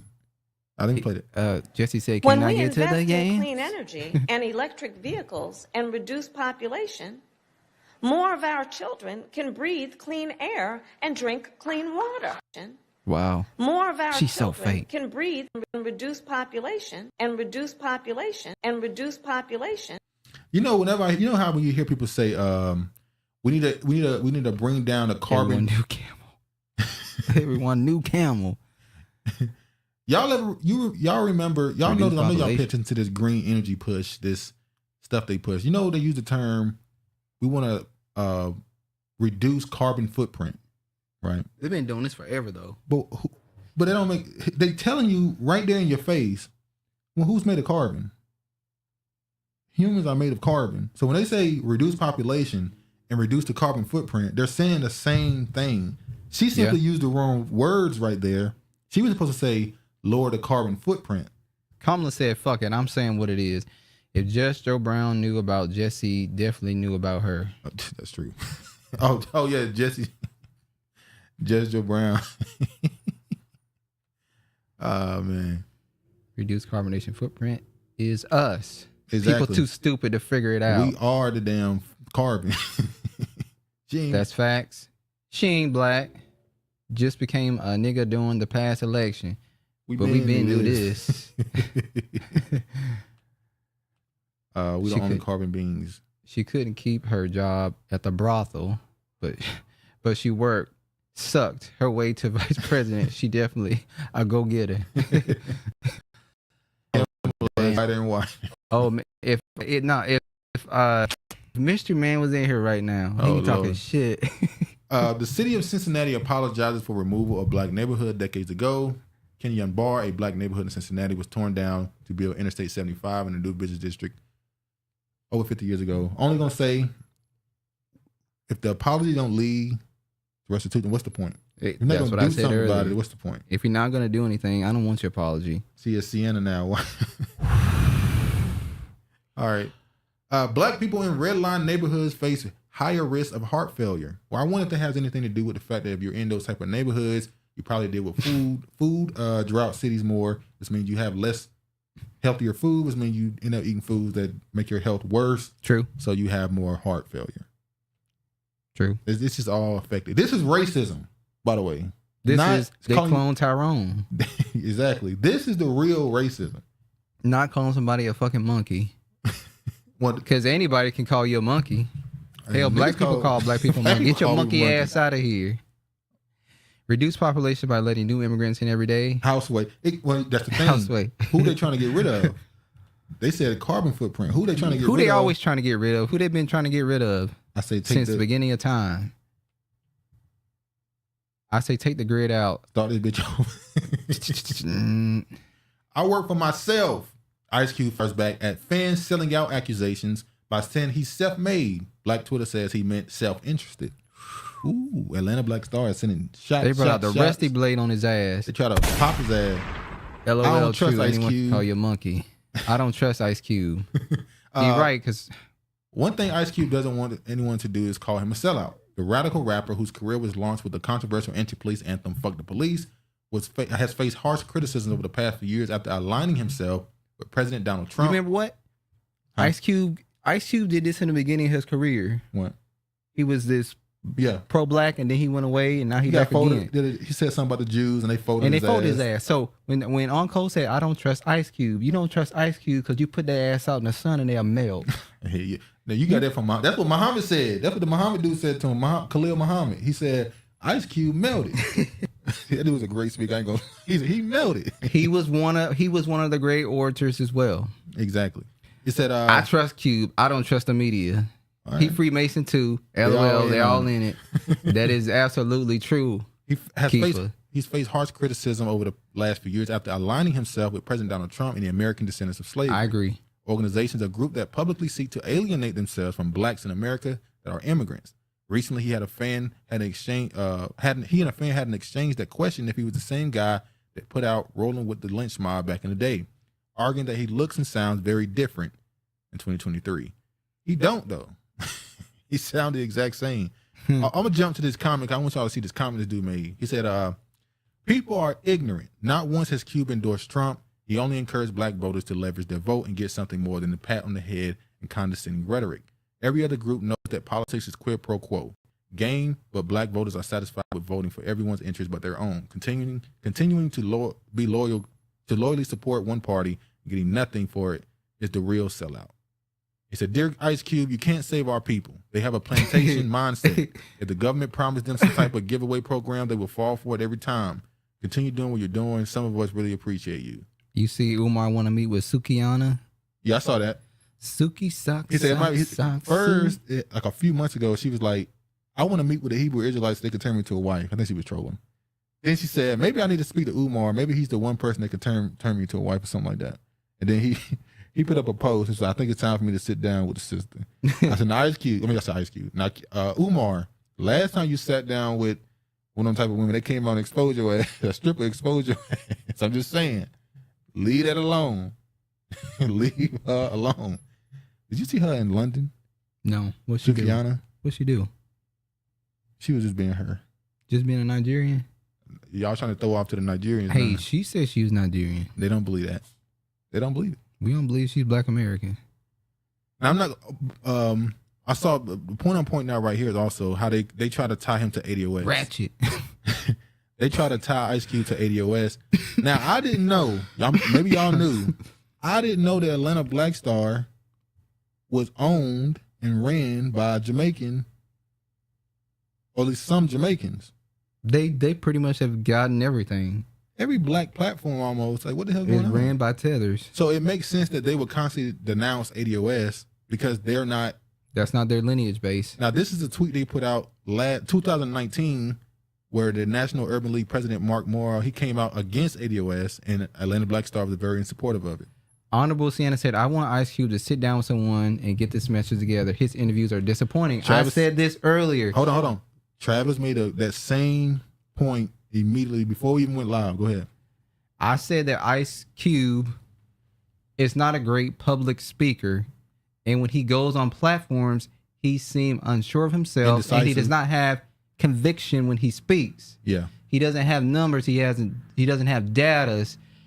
I'm not, it's not bad. You can mispronounce words and say, but he kept he just kept stumbling and messing up. And it's just like, we need you to fund this, but we don't need you to be in front of this, because when you speak, you're not a great speaker and you don't show conviction when you speak. That's what I was saying about when I asked the question about when celebrities or wealthy people get involved in a grassroots movement. Should they just stay in the background and fund it versus trying to be a lightning rod to bring attention to it? They should. It'll grow faster with Cube, but it might not be the correct messaging with him. You can't say I think when you are talking about something for a group of people that you're trying to get, funds and stuff for them. You can't say I think. You have to be sure of yourself. I agree. So yeah, I don't think he should be speaking no more. Nigerians not claiming her. Ratchet behavior, running up, talking about wanting dick, being loud and embarrassing, nasty and disgraceful. And here's the thing: the sad part is she goes to London and she does that, and it goes viral, and she's now being pushed as a representation for Black American women and how they act. True. That's so unfair. He was probably sent to infiltrate, collide, put your money where your mouth is. Well. So it is what it is. It is what it is. All right. But I agree with you, Honorable Sienna. His interview disappointing. It really was. All right, let me play with Pierce Morgan. This is Akon. You know what's bad about Akon is he went and got this hairline fixed, and you could just tell he was never meant to have that hairline. The Most High did not design those group of blacks have nice hairlines. He meant for they shit to be pushed back. Bike. Let me play what he had to say. You think that's still true to this day? It's 100%. I think Africa will start to become to its fullest potential when y'all all go back home. Right. And even y'all, what's interesting is that everything that y'all fighting for over here, you get on a silver platter. No, you don't. Stop lying. It's like you guys want to stop fucking lying. Y'all motherfuckers just want to just be fucked up. Akon wearing shoulder pads. It's like, believe me, they wouldn't want nothing better than to ship all y'all niggas back to Africa. But I can't unsee it now. She talking about the hairline. He said, listen what he said right here. This is completely false right here. Nothing better than to ship all y'all niggas back to Africa. But we don't believe you. We need more people. That's not true at all. If Black Americans, and this is not no main character syndrome. This is not saying that every Black American is just this top level person. Well, every nigga with all is a star, skills. right? If Black Americans, if 60% left this country, it would bankrupt America. I'm talking about every level, whether they're into corporate America, entertainment, or if they're in prison. This country benefits from your imprisonment. Yeah. If 60% left, your slavery, it would not do well for this country at all. You know how many more people they would have to bring? You know all these people they bring from the border to try to get into the country? If 60% left, they would have to let the planet into the damn country to replace you. That's not true at all. But go ahead.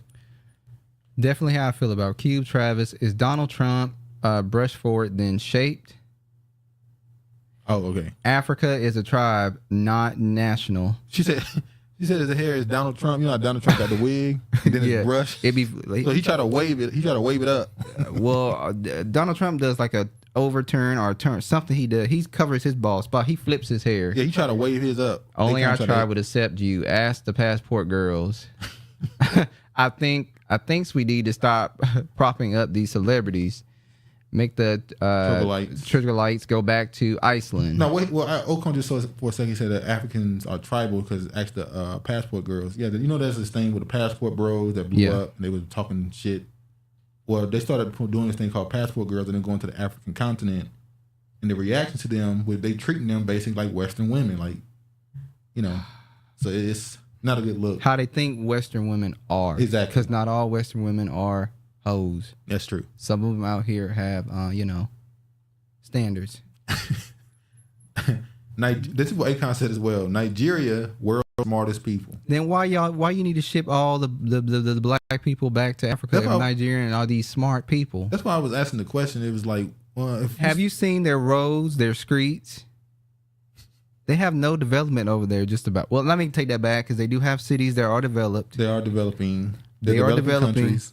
But the shit, if Nigeria is these smart people, then they should have been in Africa. Well, it's a lot of West people, Africa. A lot of people are predicting that Nigeria will collapse in the next couple of decades. Why does Akon keep getting these interviews? He promised them agents he had influence over African Americans, and they wanted their money back. What's going on with Akon City? Shouldn't he be promoting and talking about that shit? Last time we looked it up, it was damn. I forgot. What do they call those balls that in those Western movies? I think it's desert, like debris or and it will roll across the screen. That's what's there. Tunnel, weed tunnel. Tumbleweed. That's what's in Akon City. Tumbleweeds. Ako means devil. Akon. Devil does mean. Damn. Drakey as African, I agree. All right. Now he said that Nigeria's the smartest, but you're asking Black Americans. Well, he wasn't talking to a Black American. He was talking to Nori, who's Dominican. But what is Nori associated with Black American? Even though he'll tell you, I'm Dominican. Right, Dre. We expand and make the right negative monkeys, RH monkeys, negative monkeys go back to the caves. We were talking about that last week. RH. Yeah.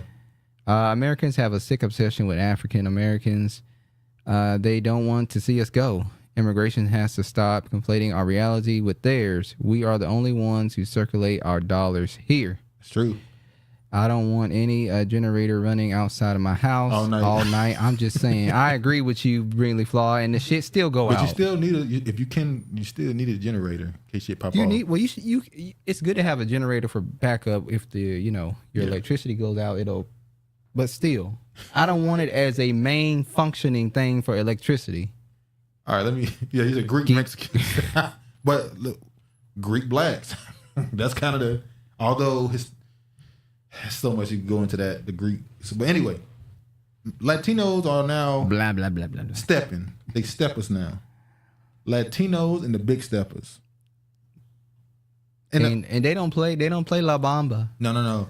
Or a Bad Bunny or a Selena. Anything for Selena. They don't play that type of shit. Selena. So I saw a comment on this. But he's not Nigerian. No, he's Senegalese, but he's still repping Nigerians, Well, I always said this, and this is not to be real Spanish for real.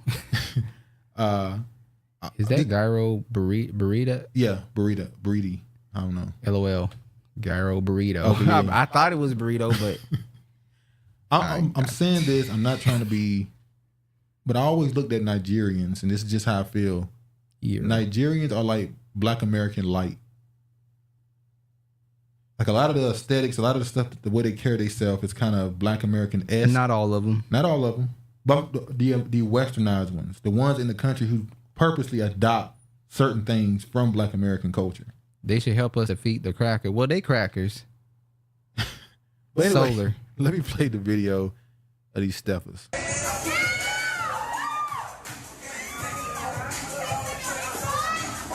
Wipe me down.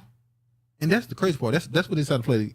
They started to play Wipe Me Down. They didn't play none of their traditional music. And that dreadful tzatziki guacamole sauce. She was giving that extra. Yeah, they did, Keeper. They now stepping. No, they didn't. They the big steppers. They're gonna be doing those dance teams too at the HBCUs. Already there. There's some Mexican women on the HBCU dance teams too. You saw it. You saw it, yeah. So they're gonna have their own squad eventually. Well, what's the girls' names in California at USC who decided to move? What is Nori's background? Why does he identify as Black? He actually identifies as Dominican. Well, no, he identifies as Black too, and it's convenient. When they're having certain conversations, he'll say Black, but he's Dominican. He'll let you know he's Dominican. Matter of fact, I remember when that movie, what's the movie? What movie? The movie with Nori and all them in it. Siegel. Oh, Belly. No. Is it? What you talking about? The movie with Dame Dash and all them. State Property. In State Property. You should have said Beans. I said Benny Siegel. It's Beans. You should have said Beans. I would have automatically got it. State Property. He's Dominican. East and North African is Muslims. Muslims enslave Africans too. They did it first too. They stepping with sombreros. It's a lot of Mexicans at HBCUs yeah, it's a now. lot. It's a lot. Yeah, a lot of refrigerators. Our music is soundtrack. Yep. Ain't that they true? look stiff. Well, when you push a refrigerator, it looks stiff. No rhythm. I knew he was gonna say it. Delta weight chicks. I didn't know it was gonna be him, but I knew somebody was gonna bring up deltas. I knew somebody was gonna bring up deltas when he talked about the weight. I knew it. Swamp the stepping. Something they can't have. Yes, yeah. All right, let's move forward with this. What? We shouldn't be Greek fraternities. Nope. We shouldn't let them have it. It's Freemasonry. Yeah, they identify as black only when it's politically expedient. Refrigerators, Herbie Kirby's. Refrigerator they built like Herbie Kirby's too because it's a little car. All right. Ice Cube on feud with Kanye West and AI. I'm not gonna talk about the Kanye West part, whatever. But he's talking about AI. How's it? She said we're nothing like Nigerians. They're hated everywhere they go. They purposely study our behavior. No sound. She's no sound. I'm not gonna talk about Kanye West and the AI. I'm about the AI part. So he says that in the beginning, we know that there's a strike with the SAG and the writers WAG, and the actors WAG and SAG and actresses. We know that they're doing that right now. He said AI is about to replace it. Now look at this right here. We interviewed Harriet Tubman using AI. It got a little weird. I'm not gonna read this. Was she gonna come out and did she come out and tell the truth that she was a train conductor and that Portia Williams was right about the underground slavery? Is that what happened? Harriet Tubman didn't give many interviews in her lifetime, and when she did, they were generally conducted by one of her friends, Sarah Hopkins Bradford, a white children's book author in upstate New York, where Tubman spent the last decade of her life. The result of these interviews were two biographies published in 1869 and 1886. No, I was thinking about. They said other African countries hate Nigerians. It's not just African countries. And they got banned from it's India, some West countries too. That European don't care for them either. America is the last place where Nigerians have a certain positive.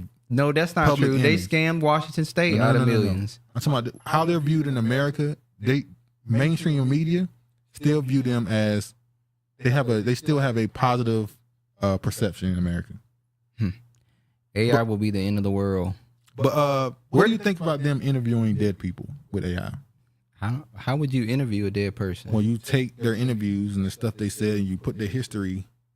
And the AI is speaking in the way they have their mind and how they would respond to the interview, the questions. How it thinks they would respond. That's fucked up to me. That's weird. How long before they decide to take these characters, take these historical figures or characters, whatever side you want? How long they gonna tell us that they've been actually out here setting people up and putting people on video who actually weren't doing these crimes and stuff? How long that's gonna come out? That's already out. This is getting weirder and weirder. They are viewed negatively as well. Nigerian scam. Nigeria has secret societies, the leopard people. They also have something called, what they call it? There's this thing I saw in some African countries where they were saying how they sacrifice people like blood money. They sacrifice blood. They kill people and use the blood to do a ritual for money. Damn. I forgot the name of it. Something boys. I forgot the name of it. The TV was invented by musician Mason to communicate with the dead. AI is only as good as the information they learn from. Who has been rewriting history? True. No AI interview. It'll be a matter of time before they start pushing. It's a history. Well, it has history. In these AI, chat, GTP, all these places, they've already found that sometimes it lies. Like you'll answer the question sometimes and it'll give you a wrong answer. And they'll say, oh, it's just a malfunction. Or is you using that already to, if an AI telling me and it's supposed to know everything, then it's clearly right. So I'm not going to challenge it. AI is nothing more than a computer scanning everything in a library and putting it from the source. Yeah, it's a lot of plagiarism going on. That's why people who write movies and books with AI, you're going to get sued. He silently asks the computer and then hears the answer through vibrations transmitted through his skull and into his inner ear. What's the largest city in Bulgaria, and what is the population? The screen shows how long it takes the computer to read the words that he's saying to himself. Sofia, 1.21 million. That is correct. You just Googled that. I did. You could be an expert in any subject. You have the entire internet in your head. Now, I think that's fake. I think he was bullshitting.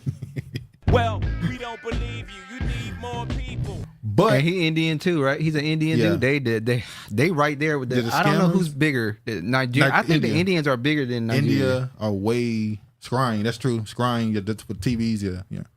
I agree as well. I think it's fake. I think he already knew the answer to the question. Or it was some bullshit. But they're trying to push this. That's what Elon Musk is doing with the Neuralink. I think it's Neuralink is what it's called. Where he's trying to link you up directly to the internet. Well, you would be in the direct matrix then. It's right there in your head. It'll be just right, and then that means you would be able to change my thoughts then, wouldn't you? I mean, if the computer is in your head, what is the point of going to school? You have all access to everything. Well, they already said AI will get rid of. What do you in your mind? You're gonna just think a question, and then the answer will be in your. You just know. I guess you just know. The guy interview sounds like an AI. Now, this right here is something called Global Brain, and they're out to find a way to connect humans to just connect you directly to the internet. It said the Global Brain is a model of the future information society. Introduction to the special issue. I'm not going to read it, but this is something they've been pushing for. We know Elon Musk is one of the more famous people that's trying to do it. His AI is like being possessed. That's a good point. Yeah. If someone slaps him, we will know how to fight back via Google. So I can whoop his ass. Google, fight back. Well, he should say karate or different versions of, No. When he start learning stuff from Google, acting like he about to do something, somebody gonna say, "Oh, I live still too," and it's gonna end all the conversation. Nothing else to talk about. We are all introduced to it back then. Or your cell phone is your chip. To be quite honest with you, your cell phone is connected to you at the hip. How often do you walk away from your phone? I mean, it's not in the vicinity of you. You outside on your phone in the house or in the car. It's bad, but at work, I don't keep my phone on me. And normally my ringer be on vibrate and I get phone calls. I don't have my phone attached to me. Okay. What's a good thing at work? Huh? It's not a good thing at work because obviously you get business phone calls, employees are texting you, calling you, and where's more on Gen Z social media winning over Republicans and why service will save? Not gonna read it, but we just pointing out he got a piece on Vogue. There's a lot of influence being put behind him now. He's Obama what? 3.0. That is Obama through and through. He is, and then he making sure he got a Boule member sitting in a picture behind him. Who that? Sure. Frederick Douglass. So they're Lamar's ancestor. So what's the headpiece? What are you talking? Oh, the headpiece was supposed to be what connects him to the internet. Yeah. Those that took the jab already got some chips in them. Which is funny because he got that thing hooked to his head to Google something. I could do that on my phone in less time. It's a waste of time to have it connected. I could do it on my phone.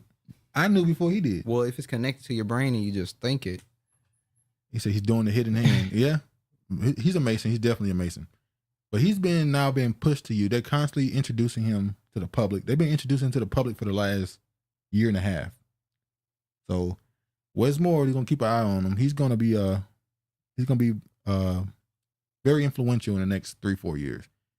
New Rolling Sea Action Fund PAC set to mobilize black voters ahead of 2024. So the Congressional Black Caucus is getting together to start a PAC for votes so they can get you to vote. But they're not getting together for policies, reparations, to get more money for HBCUs. To get you to vote. Yeah, that's what they do. Insanity.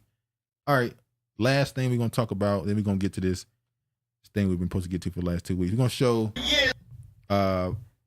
George done disappeared. We're going to show... what's his name? Cornel West and what he got to say about... He said Frederick Douglass has the same picture as Nat Turner, and who says that they the same? Yeah, I think they said the same person. Yeah. I forgot who said they the same And also, person. Oh, that's Dane Calloway that said Frederick Douglass and Nat Turner are the same. Yeah. He said that Nat Turner and what's it called, aren't real. Yeah, Frederick Douglass. Everyone in that picture needs the jab. You want to pop? Kiefer out here taking everybody out. Oh, right. He said, I know. He said, I know AI ain't shit. It tells me I had to reopen the thing. It tells me African American includes black immigrants, and when I say that's a lie, it stops working. We need them old ass boulets to take the new boosters. He said, good. He probably choked them. Good. He probably choked them crab cakes. Who's she talking about? George. Oh my God. Y'all voting for Cornell? No. Hell to the no. Let me just show what he had to say about black leadership right quick. Keep out of the blood. We had too many black leaders who has become too well adjusted to injustice. Too well adapted to indifference. Running around scared and intimidated and afraid and laughing when it ain't funny and scratching when it don't get it. Great Paul Lawrence Dunbar said, "What? Wearing the mask. What does it mean to put on the mask? So you never can be free. You'll never get off the plantation by wearing the mask." James Baldwin said, "Love forces us to take off the mask we know. We cannot live within, but fear we cannot live without." And we got too many folks, especially in black faces in high places, that's just scared and intimidated and obsessed with their careers and the next opportunity rather than... I ain't gonna lie, he was spitting his thing. He was talking shit about... This is Bernie Sanders. This is. This is Bernie Sanders. But he's actually talking to the black community. Shantae said, which West? Kanye or Cornell? Cornell all talk. Kanye West. Keeper said Cornell all talk. He is all talk. He talk a good game. And no bite. All right, let me... Cornell can kick rocks too. He talk black and sleep chunky white. Chunky. She ain't chunky, is she? Chunky. It don't matter. All right. We're finally gonna play something. First, we're gonna play... Cornel West is a disgrace to my intelligence. Yes, you're right. He's Bernie all the way. All right, let me... We've been supposed to be playing something the last couple of weeks. We're finally about to play it. And we're with a special request. Hold on. All right. Now, I want y'all to tell me, how was the sound today? Did y'all notice a lot more lagging or less? Let me know in the chat. Let me know how the sound. Shantae specifically, what are you rating the audio They're gonna get today? you for saying that. Cornell has no chance of winning. You hear me? With his biracial daughter, he needs to hang up. What? They're gonna get you for saying that word like that. Well, like what? Specifically. Oh, remember shit. They got you last time? Sound was good. Less. Okay, it was less. Okay. All right. Now let me play this right here. A couple weeks ago, y'all was in there having a conversation about who the better singer was between Keith Sweat and Bobby Brown. No, they did not say who was the better singer between Keith Sweat and Kanye West. The argument was that they are goats and Honorable Sienna made them a protected class. And I simply said they were not the best singers. So we're going to play Keith Sweat and Bobby Brown live with acapella. So there's going to be no music. You're going to just hear their voices. So less lagging, choppy moments. I give you an 8 on sound. Okay. Specifically good. The audio is much better today. You swear even better without joy. I reserve my right to vote. I reserve my right. All right. Let me go ahead and ready to play this. First, let me go here. So we're going to play this and we're going to see who the better live singer is. And y'all let me know what you think.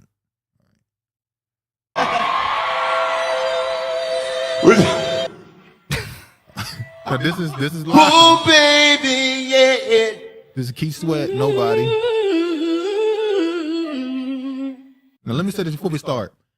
The woman on this song smoked Keith Sweat's boots. She washed Keith Sweat on the originals. The track. The lady did. She washed him. You gonna this is bad. She washed him on Twisted. All right. All the ladies on. He's at 8.5. All right, that's good. That's good. We try to continue to get better. All right. But let me hear you scream.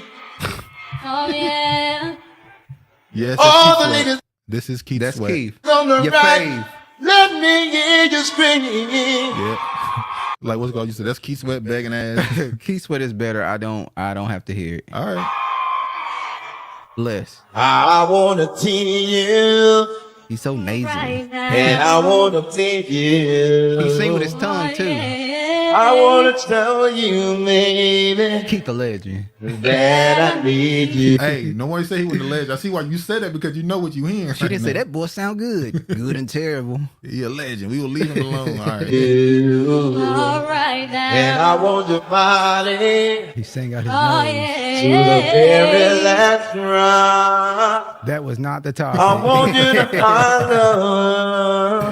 Where you want me to stop. This is Young Keith, ain't it? This is Young Keith. This is Young. This was Young Keith. Who We can ain't got a video. like me? Nobody. Who can stretch you like me? Nobody. Who can lay you? What year was this video? I can't tell you the year. It was. I saw the video. It's an old video. It's an old video. This is not a current video. This is an old video. You can tell how grainy it is. It was an old video. Okay. Nobody, Stop baby. it. Nobody. And who can do it like me? Nobody. Who can give you what you need? Nobody. Who can do you all night long? Nobody, baby. Nobody. Sing it, baby. I want the night. Come on, girl. For me and you. There we go. So come here, baby. There we go. And let me do it to you. Yeah.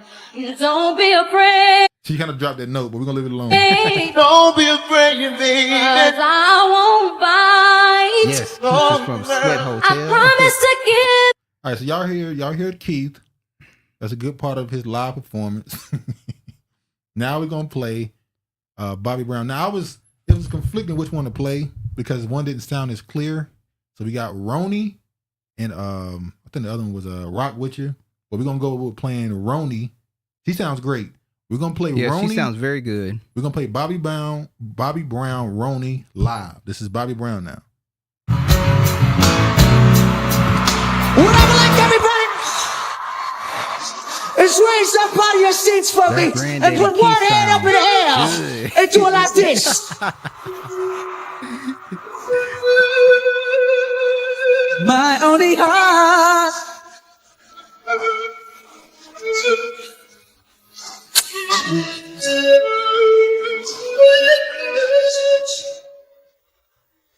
The truth about Ronnie, she's a sweet little girl. Now Bobby sounds good. If you treat her right real nice and hold her tight.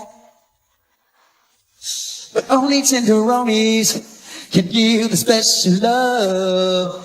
The special kind of love that makes you feel good inside. Come on. If you believe in love and all that it can do for you, just give it a chance, girl. To find romance. Pre-coke. And if you find... See, I know somebody gonna say it. Pre-coke Bobby. Remember that song he did with who was that? Well, who? With Ja Rule. What's that song he did with Ja Rule? I know, with Thug Lovin'. Mouth was twisted. He clearly was on that cocaine. Whitney got him on it. Nah, see that we don't want to bring it up. Whitney got Bobby on cocaine. That's and we thought all those years that it was Bobby who got Whitney on that shit. Let's get back to the song. It's in the morning that is right for you. Get a fish show. Give her your love. My heart belongs to her. She's my only love. Now he got background singers. They don't sound that great. They don't sound that great. He actually could have did away with the background singers and said, get your ass off the stage. Please, get off the stage. You know, artists don't play. They will tell a backup singer, shut up. The standard dance. No, they give him a look and go. Sometimes they'll give him that look and just stop singing. Just mouth the words. Don't actually sing. We're gonna play a few more seconds. She's my only love. All right. Bobby Edges. You think Bobby Edges Keith? What y'all thinking? Y'all going Bobby or Keith? Come on. Y'all know, you know damn Tell the well. truth, shame the Bobby. devil. Bobby. Tell the truth, shame the devil. It was not, yeah. All right, hold on. Now I got one more. You know, We got a George, special request. he know what he be doing. He'll leave before he knows something about to happen, so he can come later on in the comment section and say shit. That's what he do. We never asked for a head-to-head battle with Keith and Bobby. Bobby is obviously taking the king of R&B. Oh, yeah. R. Kelly is the king of R&B. We could go pull up live of R. Kelly. Let's not forget when he was on the Soul Train Award being honored a couple years ago, and he held a long 2-minute note on stage. Remember, voice was strong. Also, R. Kelly sung that song. What song? America. The Michael Jackson song? America. And he said Ethiopia. Do you take your shots? He was just trying to get to them hard bowling ball asses. Hey, man. So, all right, now we got a special request from George. Shout out to George. You're not here right now. Yeah, we know why. If you're in the building still, let us know. So this was George in the comment section. George. You know what? I'm going to let you say it. No, you saying it. Because this is all you. So George, in the comments, asked for the past couple weeks, we have been talking about, we go back and forth about artists. He kept talking about Howard Hewitt. And I'm like, George, don't nobody give a fuck about no Howard Hewitt. And he kept saying, play I'm For Real. It's good. You don't have no soul. You don't know nothing about black music. So here we go. So we're playing this for George because he's saying they better than Keith and Bobby. So what is this video? Oh, this is just George. This is how I view George as if he would ever to meet Howard Hewitt. Who is Howard Hewitt? Howard Hewitt! I've been a fan of yours for so long. Since you was with Shalimar, you had the big afro. Oh, I'm such a big fan of yours. You gotta sing for me. You got to sing something. George. Oh, yeah, here. I ain't letting you go till you sing something for me. Okay, listen. Richie Man in the building. Look at Keith. Thunderbar. The show is over. Thank you very much. I'm so sorry, Mr. York. It was nice that he sang. He sang though. Bless you for that. Listen, you can't be acting like no fool, okay? We're in a fancy place. We gotta have class. We're in a classy place. So Travis said that's George. Talking about Bobby. He loved that man. Oh, been talking about that Negro. Well, he's biracial for weeks. He got what he wanted. Oh, Bobby! All right. Robin Thicke is the king of R&B. No, he not Mr. Man. Shout out to Mr. Man. What up, Mr. Man? I'm sorry, Mr. Man, but that comment. Well, we don't believe you. You need more people. Both of those songs doesn't sound like they weren't serious. Bobby Brown. No, but Bobby sounds better. They were live. They were live songs. All right. Now let me play this damn. All right, let me play this song by him since George want to hear him. What y'all think about this song? Luther Vandross is definitely. Oh, Sam Cooke, Otis Redding, and I'm gonna ask y'all a question after we play. Ronald Isley. We can't speak on R. Kelly. Yeah, he's just kind of. No, we can speak on R. Kelly. Let's leave him on his own. No, he over there. We're not gonna take away his talent. I'm gonna ask y'all about Luther Vandross in a minute too. Let me just play like a couple seconds of this.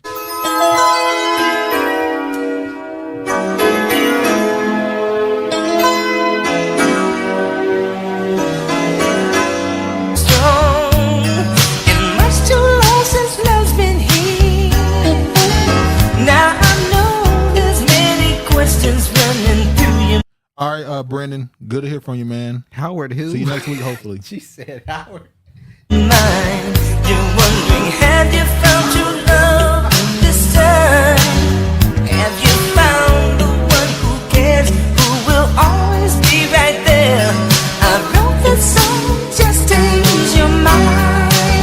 Now your love to me is very serious. I won't play games with your tender heart. And when I look into your eyes and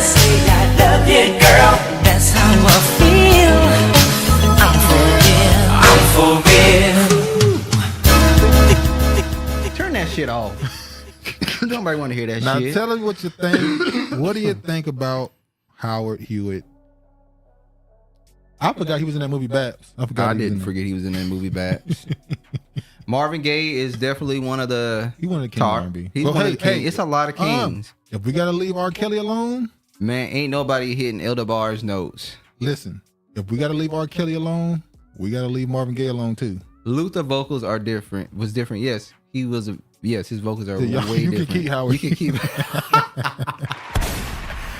Oh God! The Queen Regina has spoken.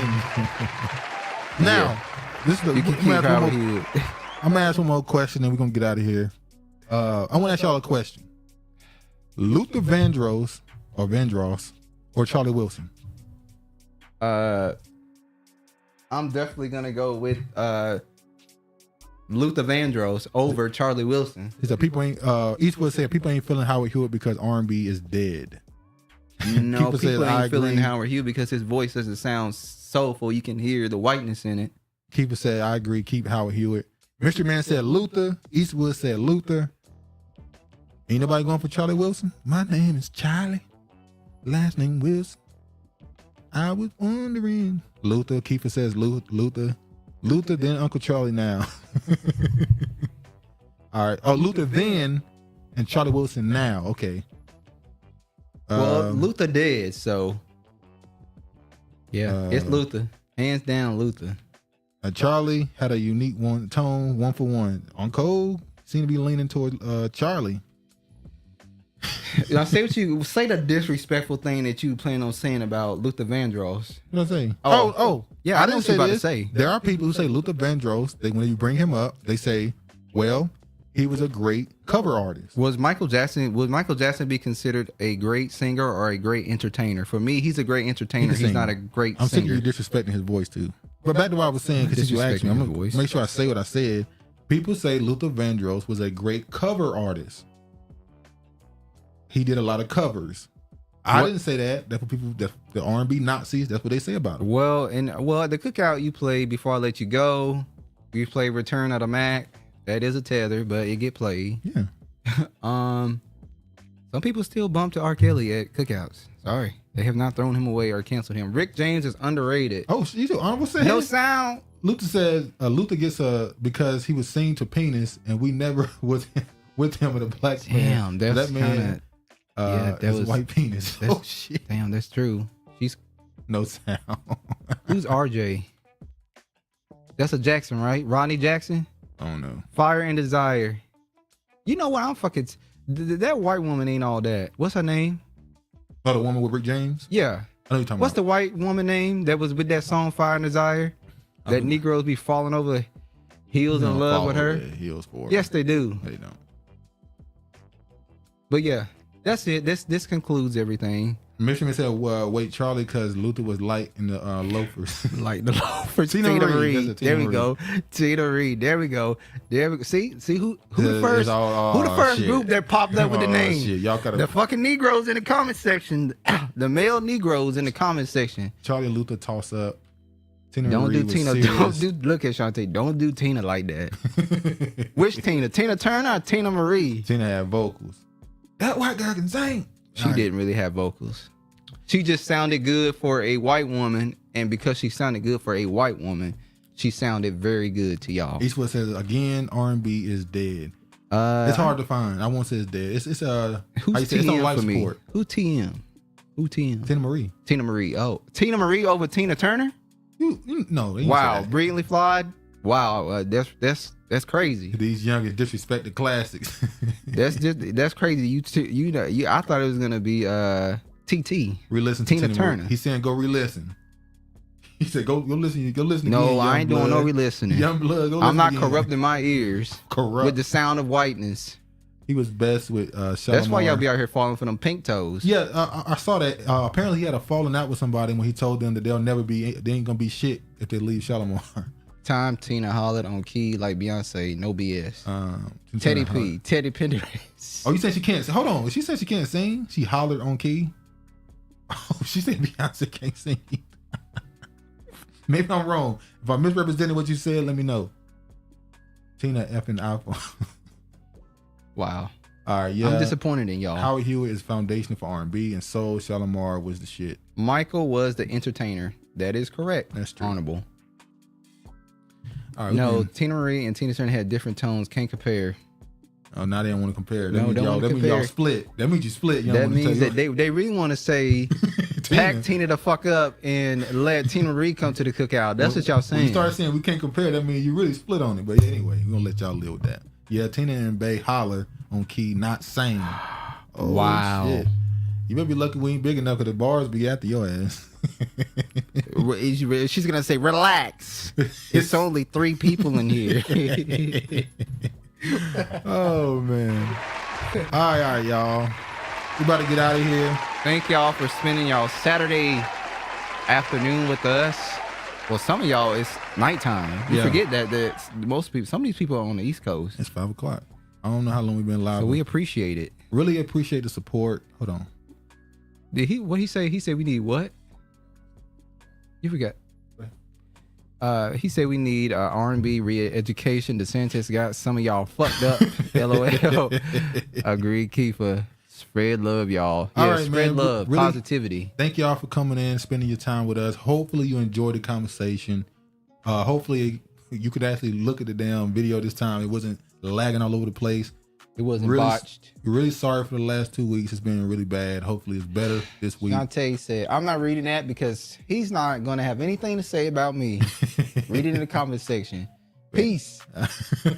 Peace, love, and light. But anyway, man, y'all be safe. All praise to the Most High. And peace, man. Peace. Well, new laptop. You need more. Whoa, that's a shot.